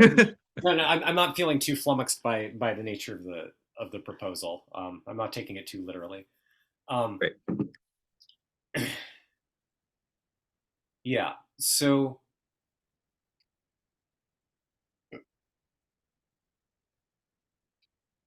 there's this. Trying to feel into what's a good place to start. I may have to start in the middle, and like this is something where I feel like I would want to stare at a page and write it for a while in order to Mm-hmm. really get this well articulated. I have the not yet written clarity sense of, oh, that's the thing. It's Yeah. this thing. Sort of like when I wrote the article on the coming age of prayer. I didn't know exactly what I was going to write. I just knew, look, it's not fourth chakra, it's sixth. Mm-hmm. Um, and there's a feeling in that of something there, and then there's something to gel. But with that caveat, um, the core thing is it can we've internalized ways of attacking our needs or dismissing them. This is part of something that culture has had us internalize. We can say some things about why, like it's a bunch of this evolution stuff. It's great for coordination in going from tribes to civilizations. It's incredible, but it's also really painful and confusing on the inside. Um, the nature of how it feels on the inside is like uh, there is something wrong with me, or I have to deal with something that has a very particular sort of pain urgency to it. The Mm-hmm. thing is that the Problem. pain, yes, a problemness. Uh, there's something here I need to find a way of phenomenologically naming more precisely, but there's a quality of, like the thing with the Christmas lights that has problemness to it, but it doesn't have this nature. Okay. But the place where I would feel a flicker. Like I've been watching this thing clean up in Mm-hmm. myself for the last couple of weeks, and it'll be in these tiny flickers of things like I got mad at a bunch of the lights falling down, so I yanked down the rest of them, and it fell down across the rest of the wall. Um, and there was this flash of, should I feel bad about having done that second yank? Mm-hmm. That was an initial attempt in a direction that normally, if I rewound a month, would have hurt. And the Mm. hurt would have, instead of it just going, ow, that was a painful thought, it would have been, ow, yeah, I shouldn't have done that. Mm-hmm. The thinking that the ow is about my recognizing that I shouldn't have done it is an example of the psyop.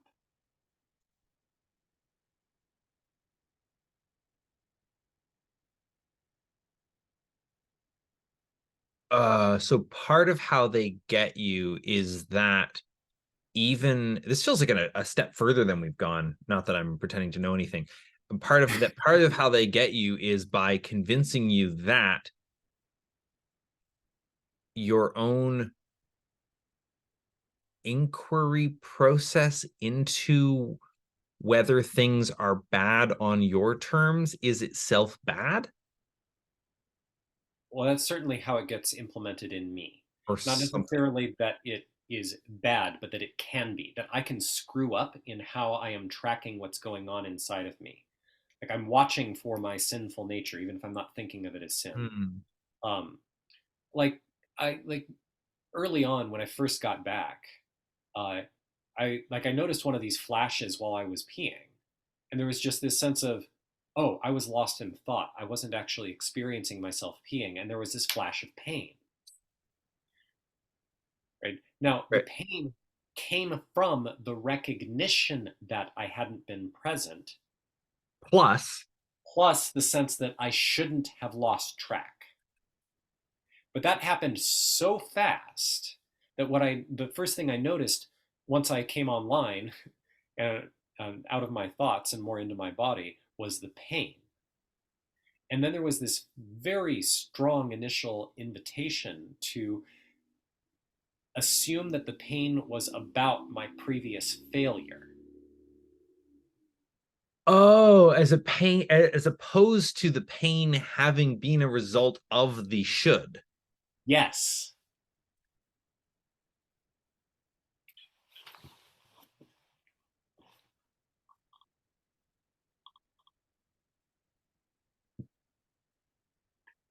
Yeah.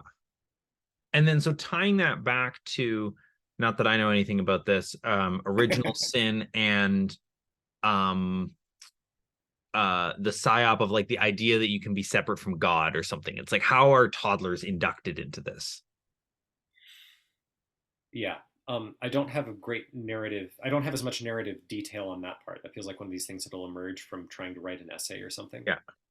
Um, but uh, it seems to me that something about this happens in terms of how parents get upset with their kids and try to like talk them through something of like the thing of, now look at what you've done. Like that kind of energetic seems like it's tying together, I am upset with you and I'm holding our connection at threat, with um it's not just observe what you have done Mm-hmm. and notice these All right, facts. let's check it out. You just did some stuff. Now this is what the world looks like. Right. What did we There's learn today? the parent is transmitting the energetic of retroactive shouldn't have, and is tying it to the threat of connection being lost.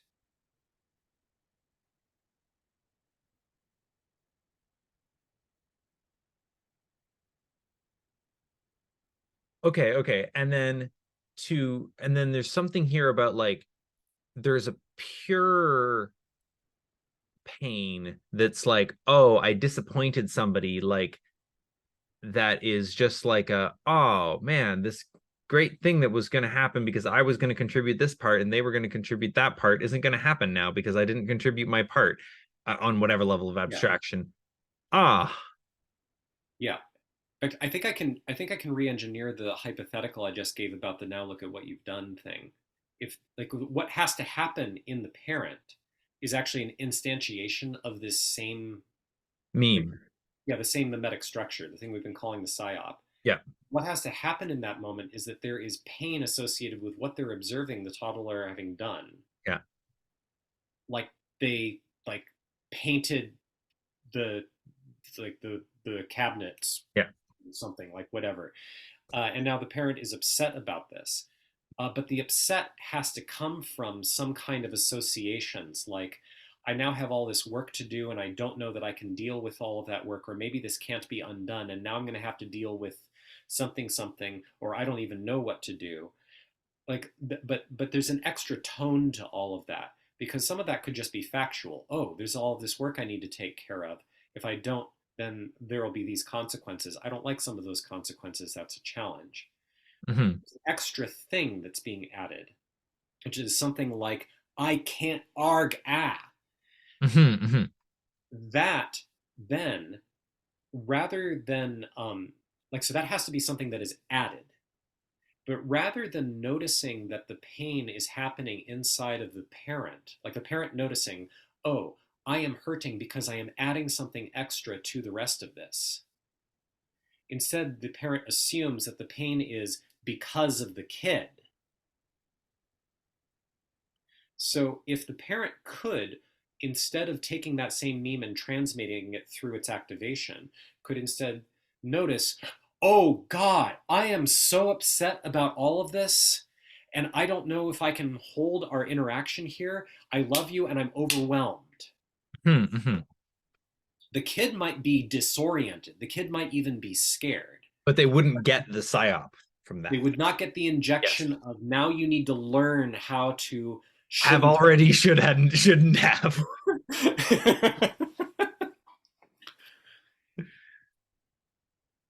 Yeah, Right.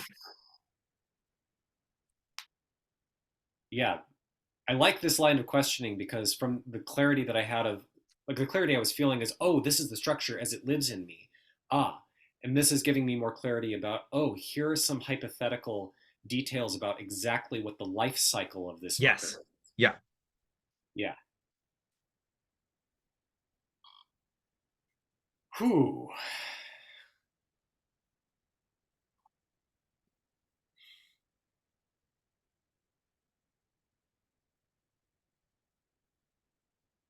Yeah. So I'm not sure where we are in the fictional timeline of what you are or are not pretending to know.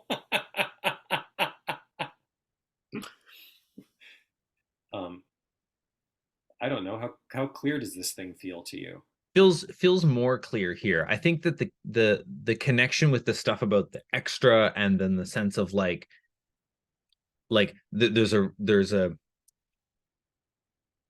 there's a self-referential or like recursive nature to this psyop, which is that the psyop creates an extra pain and then hides itself and says the pain is actually from that thing. Yeah, Um, which is how it gets the ego to attack the id, so to speak. right. Hang on, let me translate that part back because I'm I'm like, yeah, of course, but then like how do I like so it create there is a pain that pretends that it has a different cause than it does. I think they're two different steps. Okay. Uh, there's pain, and then there's a narrative.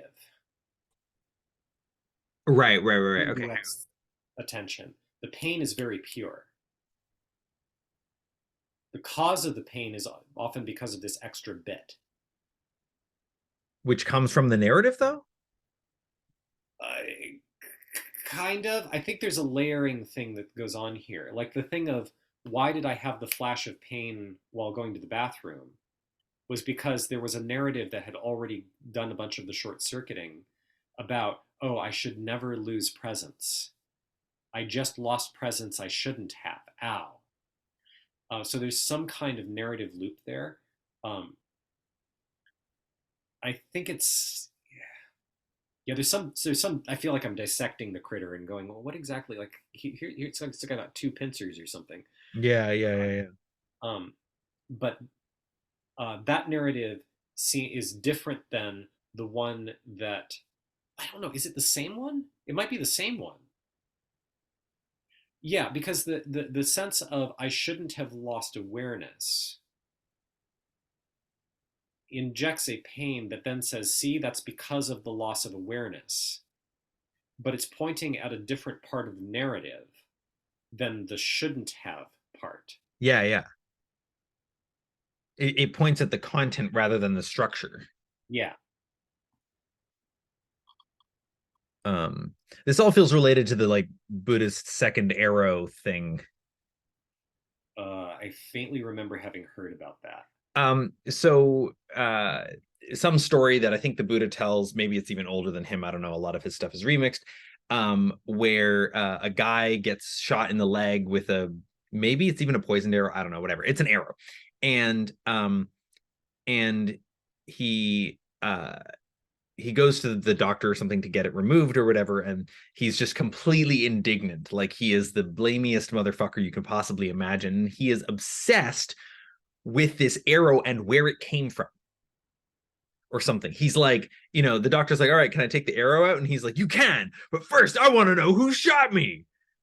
And I like he's he's done up this extra narrative pain that is keeping him from resolving his id pain.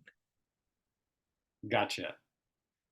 And so what is being called the second arrow? Just his demeanor, or Yeah, it's like the first arrow is the literal physical arrow that hit him, and then the second arrow is the extra, that, as you've been calling it. gotcha. Um,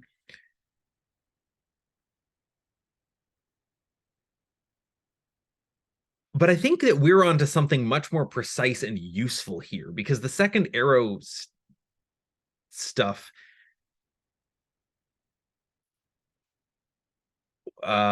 is subject to the same meme. Yes. Like, Yes. I'm narrowing myself. I don't understand Buddhism at all.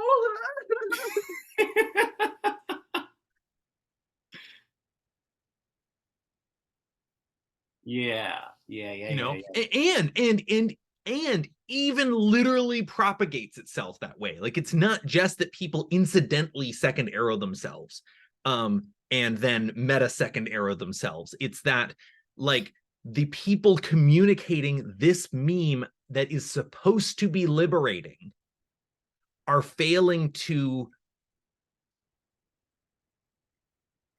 like, adequately, I don't know, complete the self-reference loop or something. Like, there's Yeah. like cultures around memes like second arrow or whatever end up with this background tone somehow. Yeah. And Yeah. this is maybe in part because it's sort of like painful to be with other people's suffering. So you're like, why do you keep suffering extra? Stop it. It's just a second arrow. Shut up.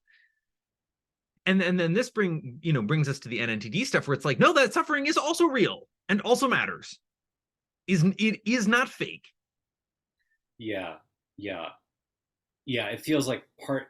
Yeah. This structure. This fucking meme. This is amazing. I I don't know that I've ever seen. Off the top of my head, I'm having a hard time thinking of such a tightly self-referential parasitic meme. Hmm. It's it is a fascinating specimen. Um, but yeah, so the oh, there was something I was saying in there anyway.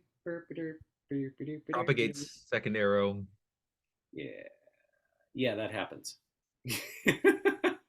I mean, interestingly, wow. Remember when we were talking about, like, can we make an antivirus? Yeah, How does the antivirus not have the problem that the second arrow meme has, which is to say it gets co-opted by the thing it's supposed to be healing? yeah. This is why I keep pounding this thing um, about not hedonism, but sounds like hedonism.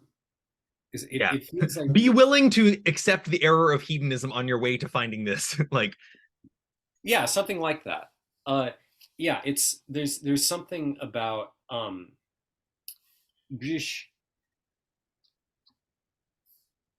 as far as I can tell, the thing that seems to be making me rapidly immune to this thing is the um, is the reorientation to no, I don't compromise that part of me.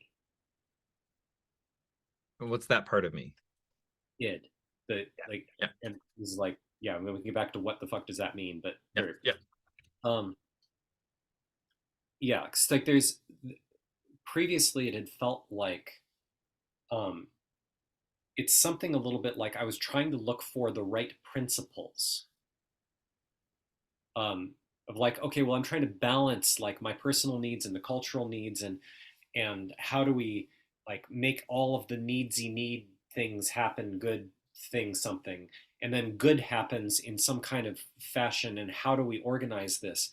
But there's no root to any of that. Mm-hmm. Rootlessness is part of what feeds this.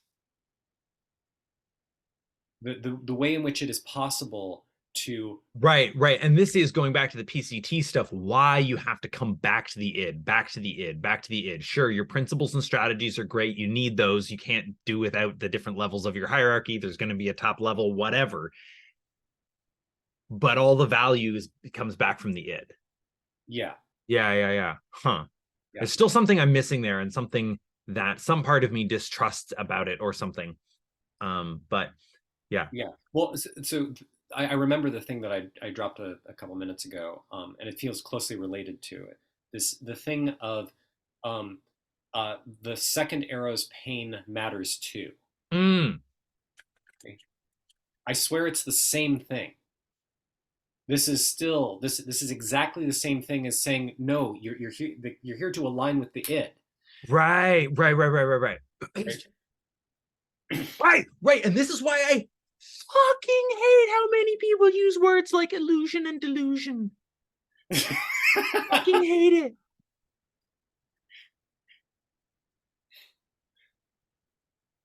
Yeah. Andrew Holacek, who wrote the clearest book I've encountered on Tibetan dream yoga, gave what I found to be a much more helpful breakdown of where the word illusion could be useful, and I still think that it is less useful than other frames. But basically, what he's highlighting is that um, when you see the way in which dreams are not as real, whatever that means, as the physical real world, and then you notice the physical real world is actually not as real as something else. What you're doing here is you're seeing shunyata in the forms around you, recognizing that they are empty makes them a kind of hollow that illusions are like.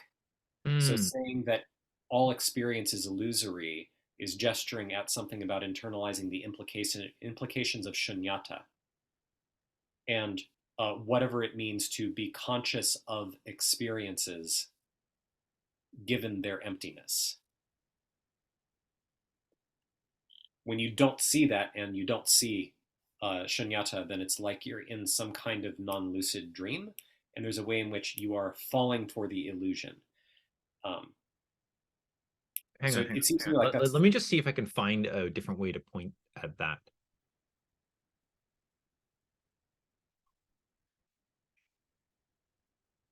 Like I've got the meaning. I'm just trying to yeah, rotate the yeah. pointer.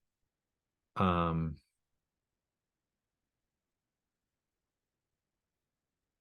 I've gotten self-conscious. Hang on a sec. Okay, so dreams are not as real as the physical world.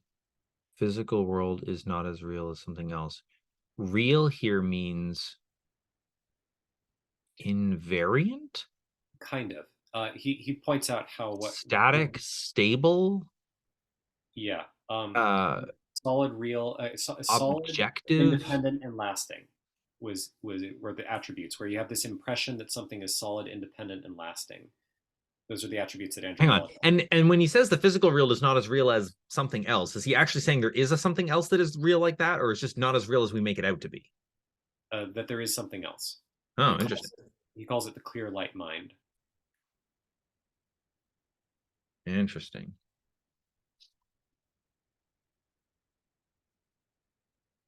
And did you use the word causal? Clear light mind. Okay. I did not use the word causal, although I have used the word causal in this context before, the causal level. Okay. So the illusoriness is gesturing at It's gesturing at thinking things are solid, lasting, and independent more so than they actually are. Or, said differently, it is um, reifying without recognizing that you are reifying. So, thinking that you are actually looking at an objective thing that is out there, as opposed to looking at the way that you are orienting to whatever your experience is. I like that articulation of reifying without recognizing that you're reifying, because it points at both the nature of both the sense in which you do it to yourself, and also something like the sense in which it's like maybe even kind of helpful sometimes, but that the lack of recognition is what what does it or something. I don't know. All of that. We could go into that much more, um, but in the meantime, yeah. The thing about the second arrow's pain matters too feels like a way, like that feels like the way to keep this meme from, or one aspect of how to keep the meme from like slipping into being the opposite of what it's supposed to be. Yeah, yeah. How to It keep it feels like, liberating. yeah, totally. It feels like the sort of uh the T cells that keep the memetic T cells that are coming in to deal with this keep it comes with this tone of something like, of course this pain matters because all pain matters because that's what pain is. I am not here to endure pain for the sake of some sort of greater good, whatever that is. That feels bad. I noticed something else which is interesting, which is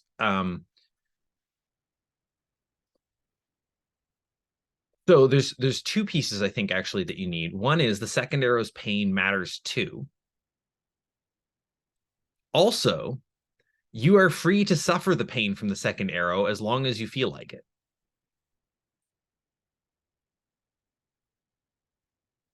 So, uh, interesting fact.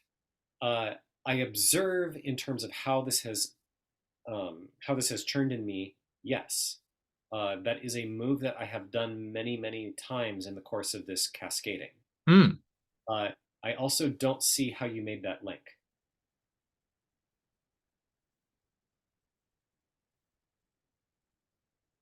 So, like you're just like, how did you get there Yeah, here? yeah, Yeah. yeah. Like obviously you're staring at one of the links of of the of the T cell that I'm like, okay, yep, I apparently that link is there because I'm doing it, but like what? Right. Um,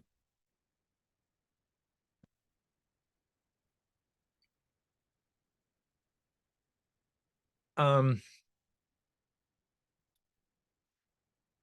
I'm not sure.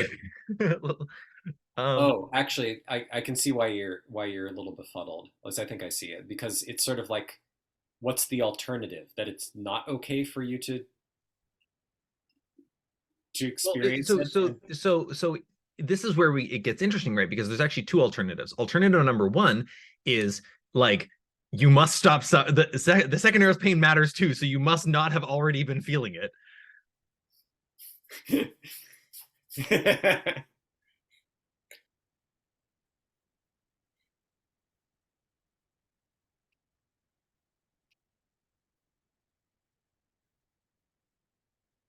Um, so you know, stop hitting yourself.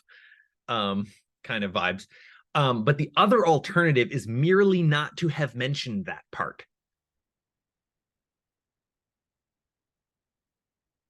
which leaves it undefined, which lets the bullshit it creep lets in. this regenerate. Yeah. There's no counter. Yeah, yeah. Uh, yeah, I feel like whatever the cascader in me, the thing I've been jokingly calling Yeah. the T cell, um, it has been in me is somehow one that generates stuff like this. I don't quite know what the generator is, but it's related to it connects right back to this thing of, oh, I'm for the id. It's something of like thinking again of when I'm going to the bathroom and then I noticed this Right. flash. There was a moment where I needed to do a move that was something like, it's okay for me to lose myself this way sometimes. And then just feel, and the reason I did that move was because I could feel the way in which noticing and then noticing the pain, it was almost like I had a choice between spiraling pain or that. And it wasn't even like the first time it formulated, I wasn't even conscious of exactly what was going on. It was more like um I could feel in the direction of, oh shoot, I'm beating myself up. Oh no, I beat myself up more. Oh no, oh no. Like, and Mhm. I could anticipate that direction. And the inner sense was just that has that memetic flavor and it hurts and I don't want it. But the I don't want it was not coming from the chain at all. It's coming from the core. And from the core, it was just what is an alternative? And like, from somehow in that's how that move arose. There was a I remember there was a connection to when I was playing about this explicitly in terms of um, wrongdoing. There was a sense of uh, it's okay for me to make mistakes. I don't Mm, like that languaging, but it doesn't catch the tone all the way. But there's something there about not just like mistakes are okay because you're learning and you'll improve. No, there's something of look, I can fuck up this way for the rest of my life, and it's okay. And it's okay means something like I will still back me. I will not back the idea over me. I will prioritize my heart over any ideals. mhm, Like an inverse of this thing is something like believing that there are morals and that I need to become a moral person. mhm, Or like there are ways that I can improve myself to become a better person,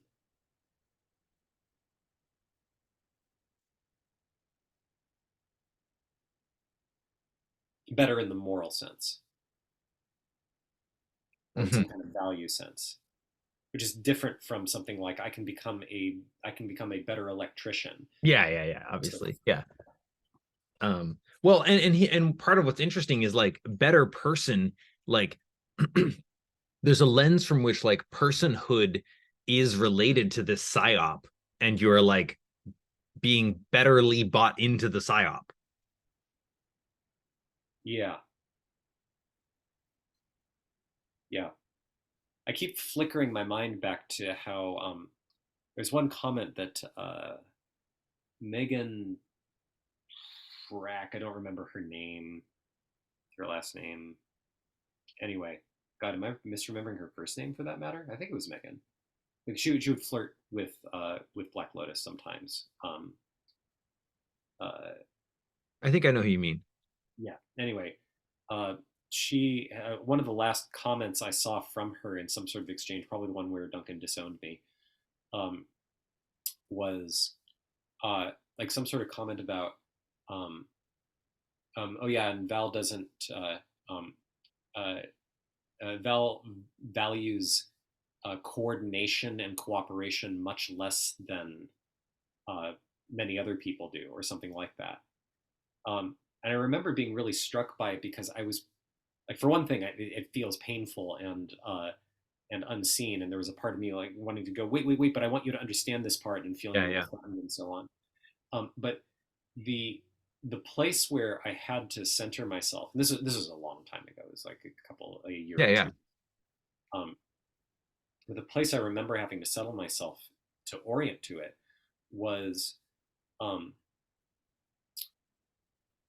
I mean, I can now recognize that I think part of what was going on there is that there are a range of coordination moves that are built on um, being shameable or Mm, being able to feel a certain kind of social pain that I have for years, and especially in the last couple of years, yeah. been really doubling down on can I just remove all of that from myself, from my immediate social circles to the Mhm. extent that they want that, etc. And and feeling that kind of pressure, like to me, that was a very specific instance of I think this same meme trying to reassert itself.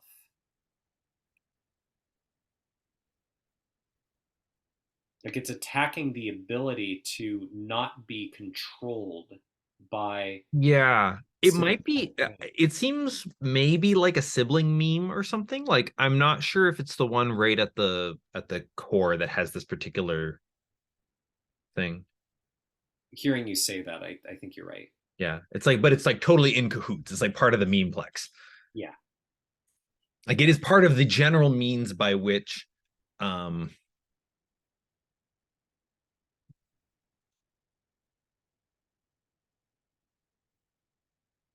um like the means by which the superego uh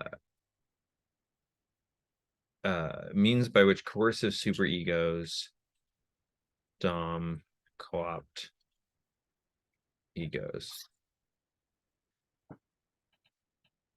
Yeah, it's like if you see ego as simply interface between id and superego,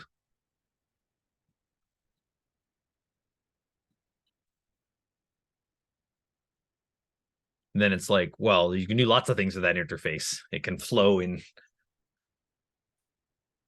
lots of different directions. Yeah. I just pinged a thing of why did the interface become self-aware? That's a little like why didn't the animal become self-aware? Or why didn't the internalized Superego affective itself become culture becomes self-aware, right? Like why the ego? so it's a interesting question.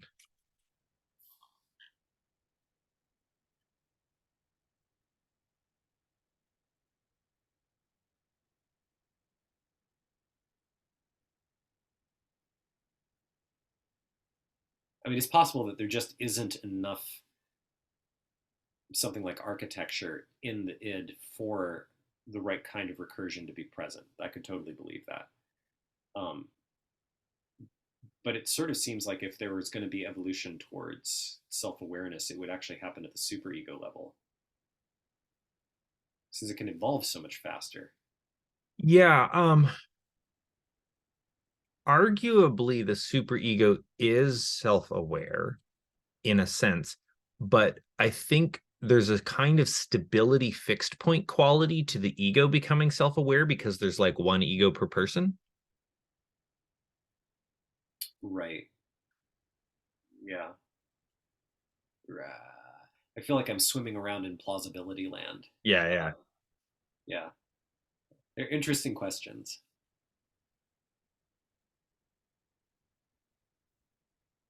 Yeah, the fact that an ego is tied to a body seems like a pretty important part of the process. Like what is the self of the superego? Right? Like it's very nebulous. Whereas like you could learn to see your reflection and be like, I, me. Like the self-recognition feels relatively cohesive. Yeah.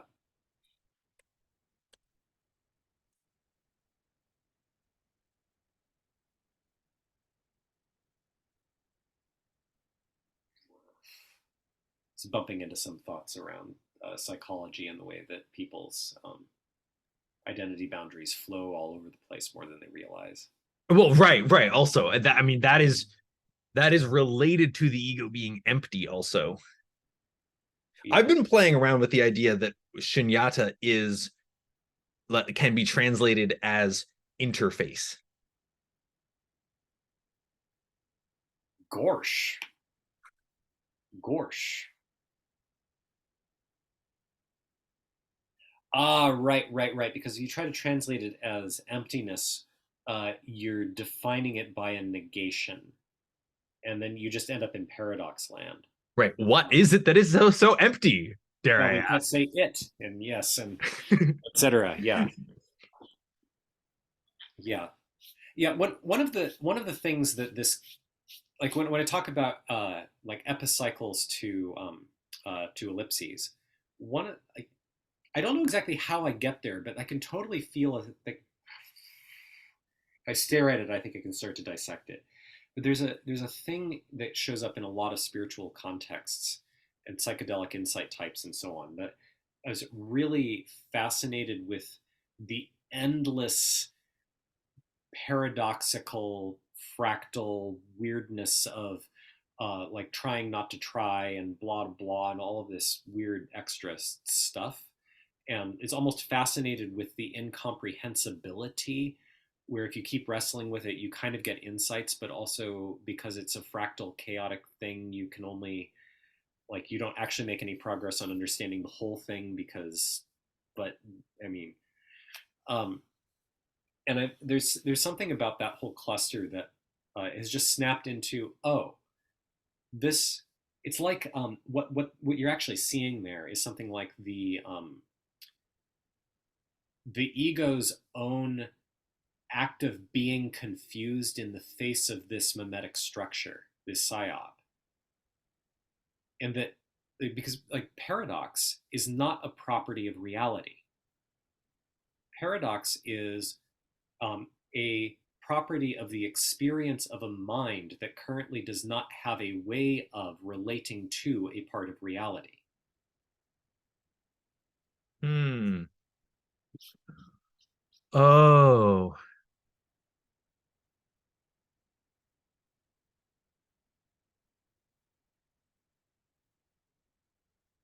And it I might be that think you I get can, you. Yeah. yeah, this is not to say that there is a mind configuration that is free of paradox, It's but just it a is mind to say configuration that is free of this paradox. there is a configuration that is free of any given paradox. Yes.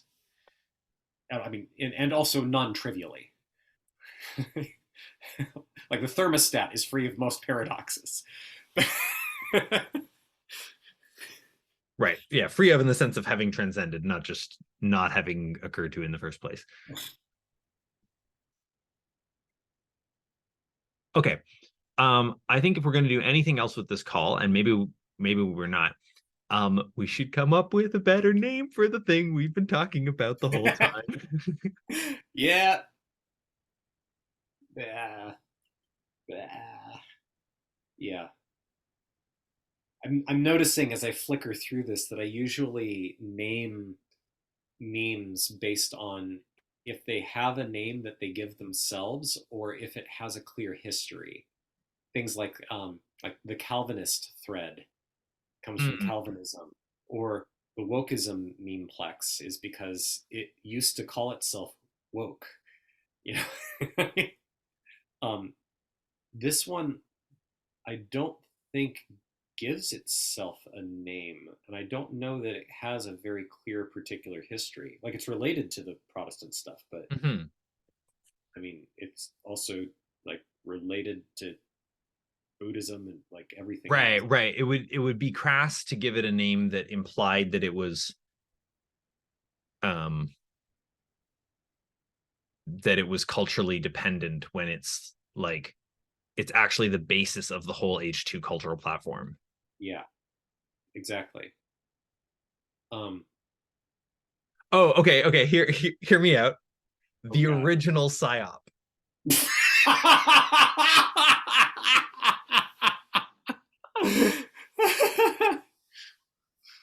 uh, yeah. Um,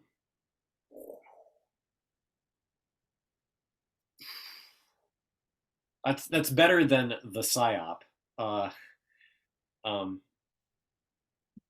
I mean, like there is a question here which we have not been discussing the whole time, which is this psyop the root of all psyops, or is the psyop that's at the root of all psyops the one I was tweeting about yesterday, or 2 days ago, which is like, which is bad as good, actually. yeah, Yeah. which is a different psyop. I think it's a different psyop. My suspicion is that it's derived from this one. Because I don't know how you would ever get an animal to think bad is good, though. But you could get somebody who's operating under this frame to think bad is good, though. Yeah, that seems That would right. actually serve this one. Yeah. And so if we call it the original psyop, I mean that's like semantically right, and it also has a tie-in with original sin. Yes. Maybe has a tie-in with dependent origination too, if we're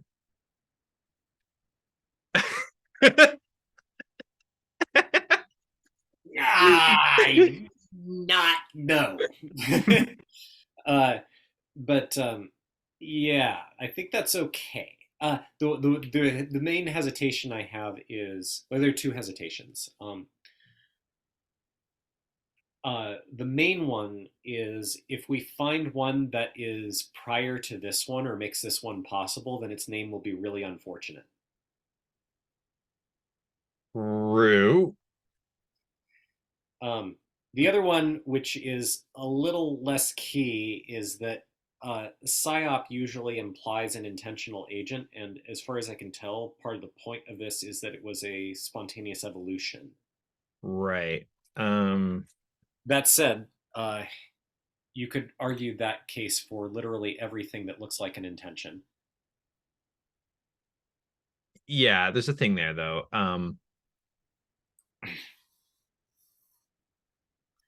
Hmm.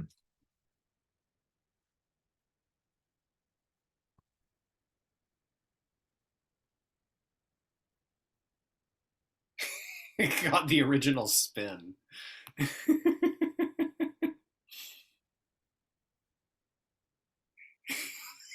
That's perfect. No, that's so good.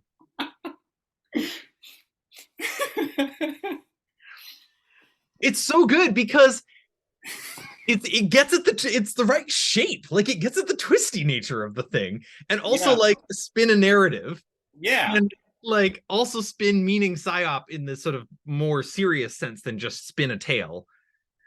yeah. And it sounds like sin.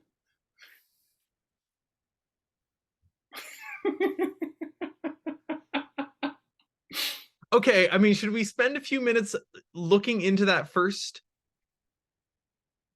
claim? The original part. Yeah, yeah, and just like checking, like just double checking, like because it seems possible for us to like, insofar as we are like studying weird tautological invariants about evolution or something, it seems possible for us to like make a case that in some sense this has to be the first.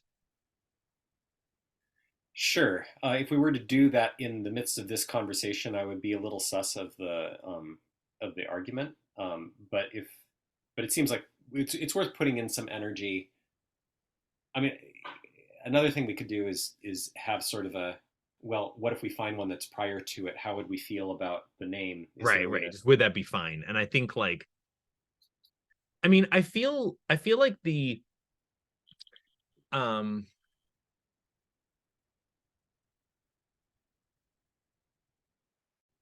I feel like the original spin doesn't have as much of the issue with the word original as the original psyop does either.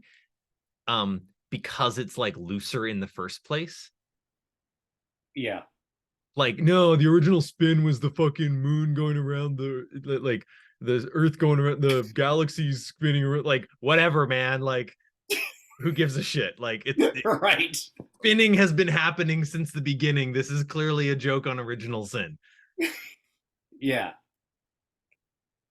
yeah. I feel like that mostly addresses. I think there's an interesting question, which is it in fact prior? Yeah, Is this actually like the is this the and is this the equivalent of the creation of RNA but for H2?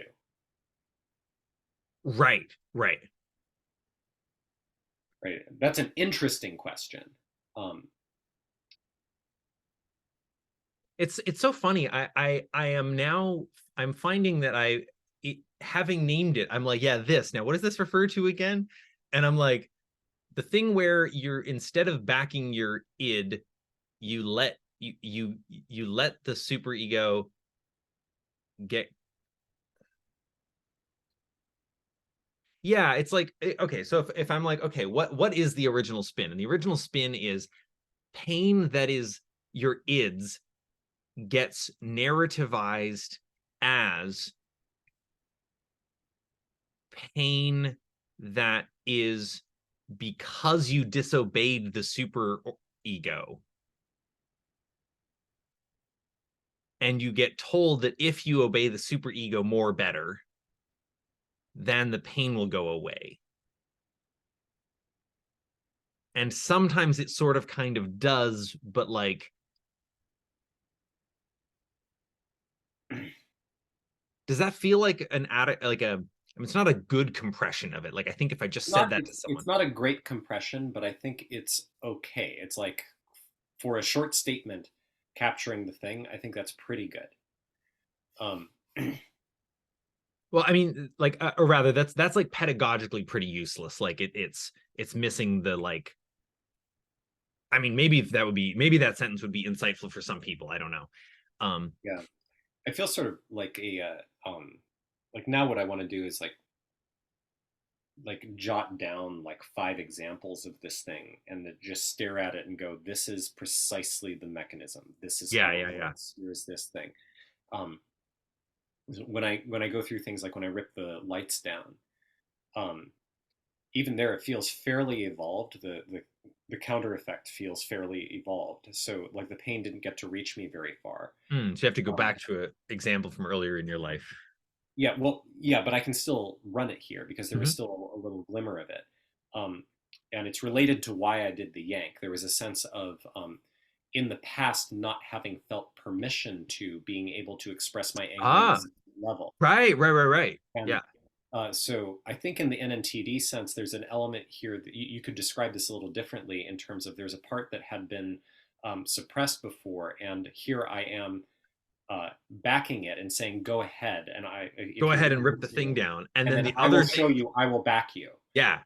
And so it tests, and I back it, and then there's the flash of pain that I have to back it against. Um,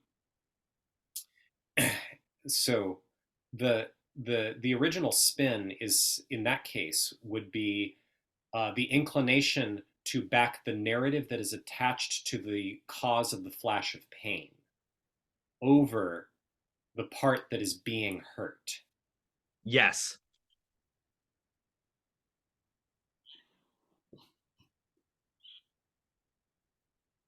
I'm inclined to use the word disowning. Yeah, I think it can lead there. I think that is one flavor of where the spin puts you. I think you can also uh,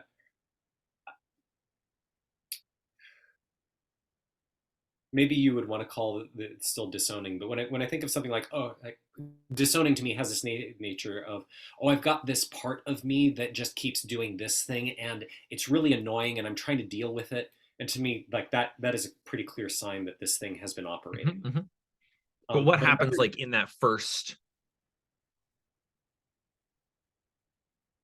yeah, there's a variation that to me feels more like, um, I just can't help myself, and I know I shouldn't, and I feel terrible about it, and I've got to find a way to stop. And that feels Oh, less like I have disowned. Yeah, it's still in disowned first the part. person. Yeah, Yeah, no, it's true.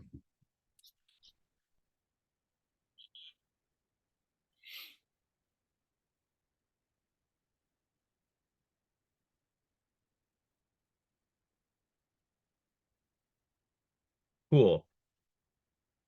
yeah. I feel like I can almost just name the thing in one sentence. Uh, the original spin is the inclination to, or the draw to, back the narrative around why the pain is there instead of backing the part that is being hurt.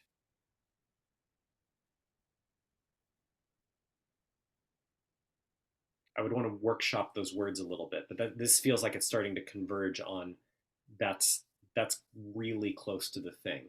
Yeah, I mean, you used the word inclination. I used another one I didn't get written down. I Draw, almost want to, pardon? draw. Draw. Yeah. Um, I mean, we'll workshop this a bunch. But yeah, I almost want a word instead of inclination or draw, but more like the pressure.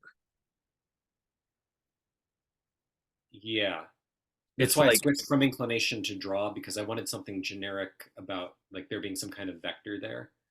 Um, I think that there is some detail about the structure of how, and this is part of where it has this loopiness. It has its spin nature to it.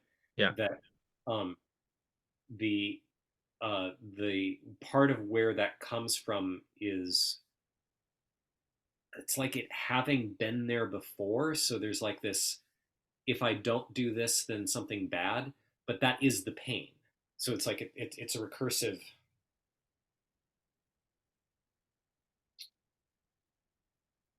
like Yeah. yeah, her name was Megan Crawford.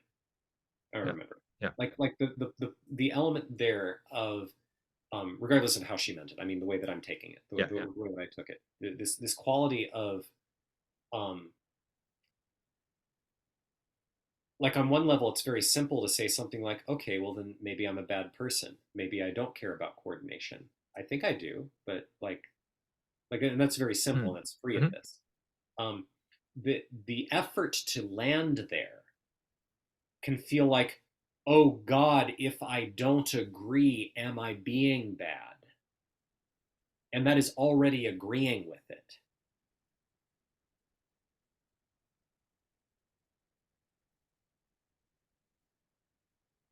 Yeah. Ah, I'm not quite seeing it. I'm not quite seeing how that maps onto the other thing. Speaking of backing the id, I need a bio break.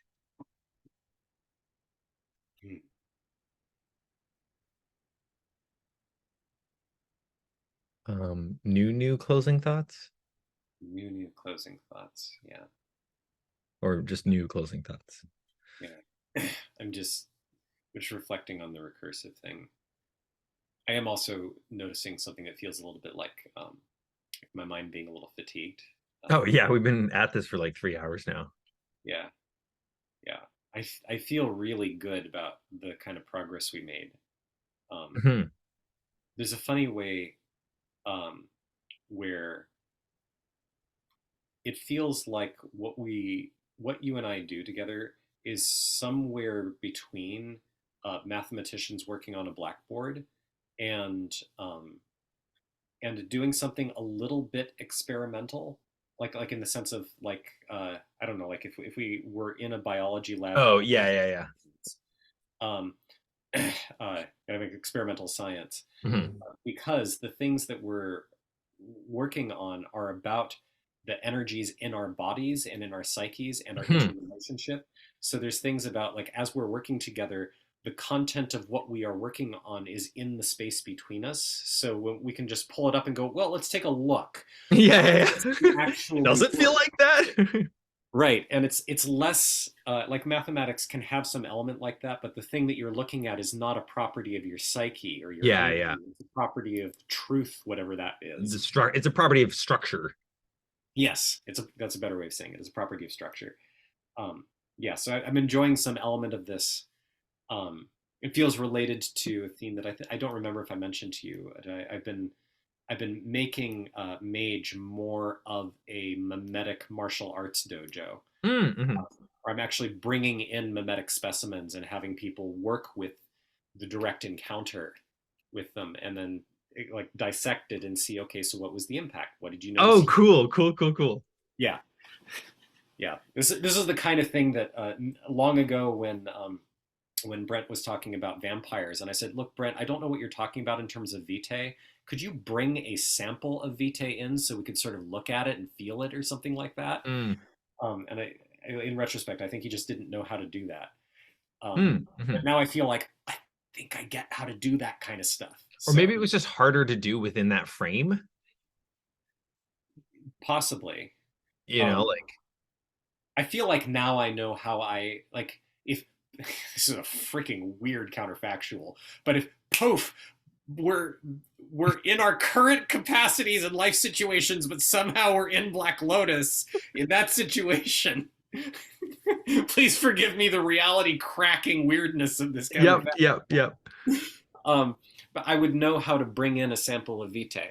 Mm, I could describe some of the methods, but anyway, yeah. but there are things to do there. But anyway, but the reason I bring that up is because if as I play with that and as I feel the play that you and I do, it feels similar in a kind of way in the sense of us doing kind of the blackboard thing, but also working with the actual little squirming specimens, and then we stare at them and we look at them do their wiggly thing, and it's Yeah, yeah, yeah, yeah.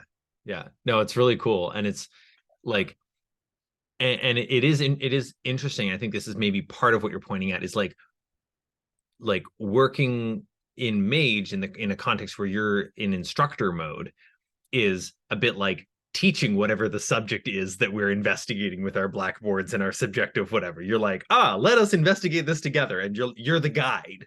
but they're still investigating subjectively because the whole thing is about gnosis and also blah, blah, blah.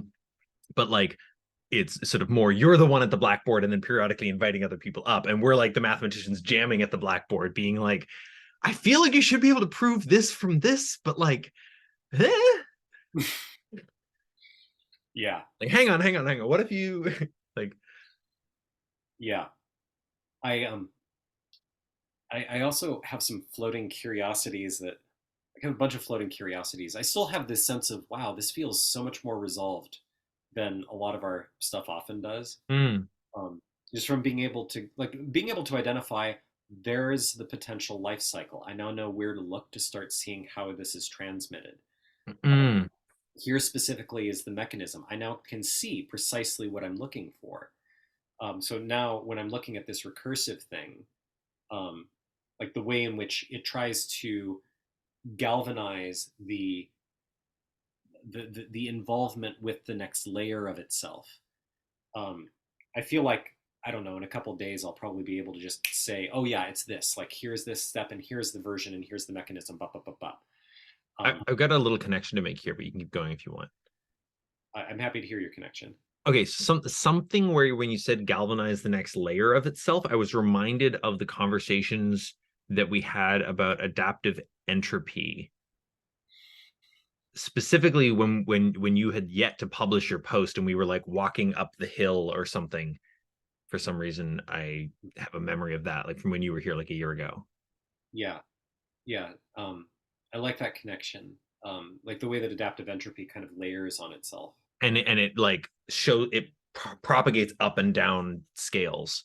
Yeah, yeah, yeah. One of the things that I'm feeling into, this is more peripheral, but seeing the recursive nature of going, oh, here is the seed.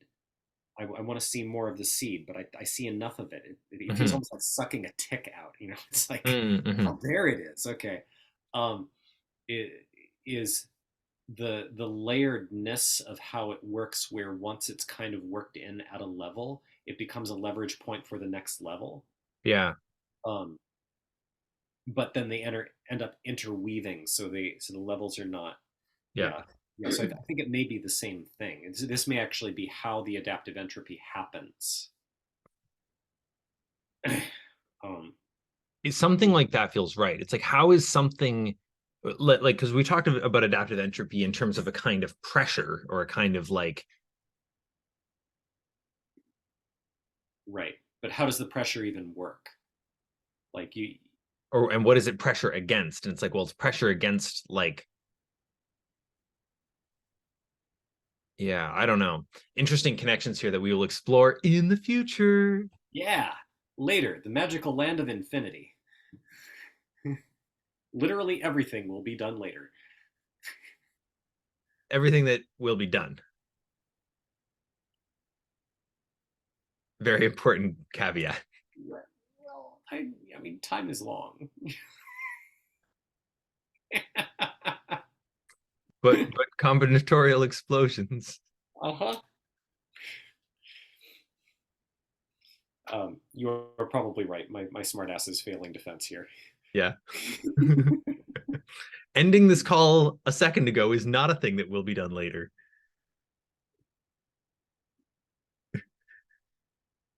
I'm going to have to recreate this entire universe with all of its suffering and philosophical weirdness just to end the call a second earlier later. Good luck with that.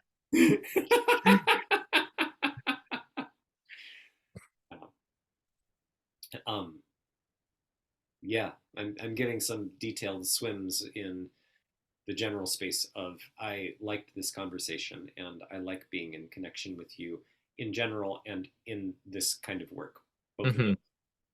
Yeah. And I know you know these things, and I Yeah, still yeah, like yeah. to affirm them. Yeah. There's a knowing, a beholding them together to be done. Yeah. Yeah. No, it's really cool. I am curious who will watch any or all of this. Um, as I sometimes do at the end of long conversations, I'm going to invite anybody who has somehow made it to the end to comment below and even just say as much. Ideally, say like a word or two or a sentence or two about what you made of it. But like, even if you just say, "Hey, I made it to the end," that's just cool to hear. Um, And yeah, I find myself wondering also, like, insofar as we are doing research and that is apparent to someone who might watch this, not necessarily everybody who might watch this, but like some people, I'm like, huh, this is actually a pretty good like mm, demonstration of our research process. Yeah. Like parts of it, you know, like it is a it's not a presentation, it is a live. Oh man, Go ahead. I would. You know, the main thing that flashes through my mind is I wonder what Jordan Hall would think about the research process. Like it would be interesting to feel his contact with it. I don't know Hmm. why that impulse shows up, but like when you ask that, I think, oh, whose eyes would be interesting on that? Yeah. His is the first that jumped to mind. Yeah. I don't know him very well, but Yeah. that's what Yeah. popped up. Hmm.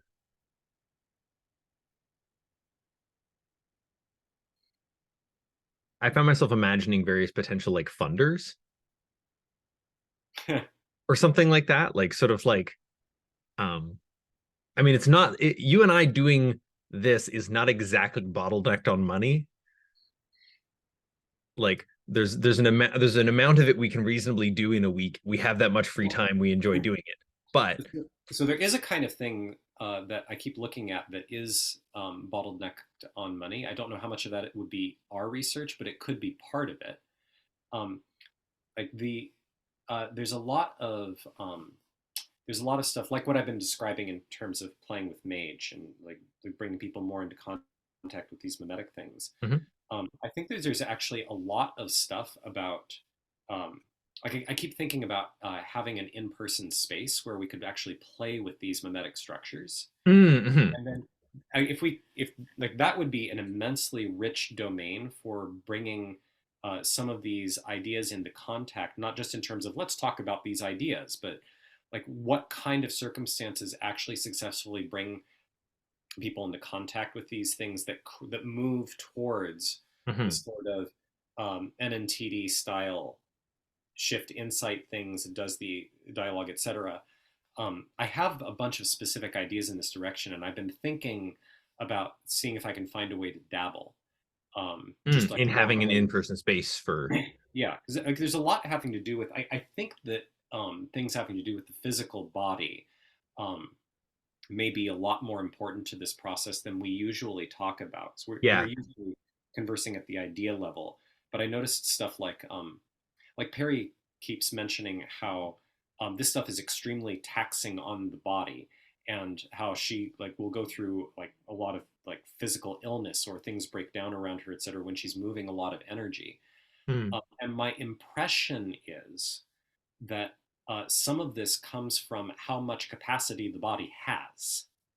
So there's like a direct relationship that I'm still feeling into how to name clearly, but there's stuff about the way that memetics actually embed in the physical structure of the body that you can work with pretty directly, and that the more you work with that, you can actually feel the H3 structures in your flesh.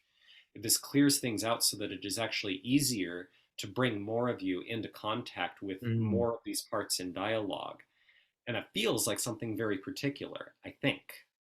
Mm. I think, but also the process is about rooting in gnosis. So, like, this is something that, in theory, except for the co-gnosis puzzle, should be something that we converge on over time. However we approach it. Right. So, so this is Yeah. not like a detailed sketch, but like this is just one project off the top of my head that actually would benefit from money. Mm-hmm. Yeah. And so yeah, I wonder how many things, like if we suddenly weren't bottlenecked on money, Yeah. what, like it's possible that part of what's happened is that you and I have been finding a way to do this project within the constraints that we're familiar with, Mm-hmm. and that if we play with what we would do differently if the constraints were shifted, we might actually find places where, oh, this is where a financial Right, right. It's like our ability to have calls like this is not bottlenecked on money. but like our ability to do this research, of which conversations like this are one dimension, but like they benefit from like conversations where we're walking together, and other in-person things, and yeah, anyway, all that. um yeah, I would be interested in having that conversation with you as well, but also not today. uh Yes to both of those. yeah. All right. Yeah, we win. That makes us good. Shouldn't we already have won? Oh God, you're right. I messed that part up.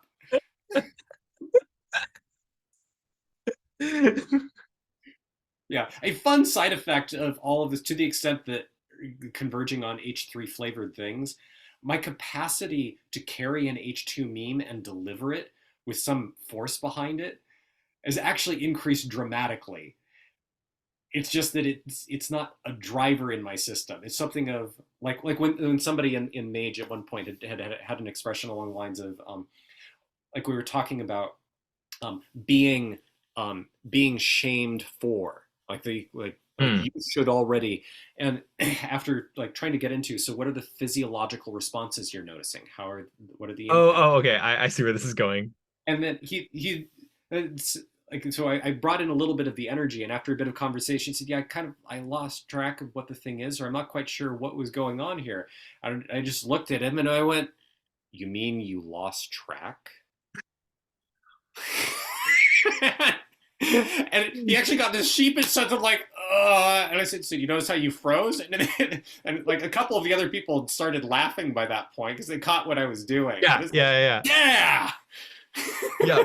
And that seems to me like a really key part of how the H3 or Gen 3 operating system like comes into being, is in fact through being able to dramatize and play with H2 structures, not by being too good for them or something, Yeah. but like recognizing that they're really crude tools to actually use for building a fucking superorganism. Like, oh my God, what kind of loser would do that?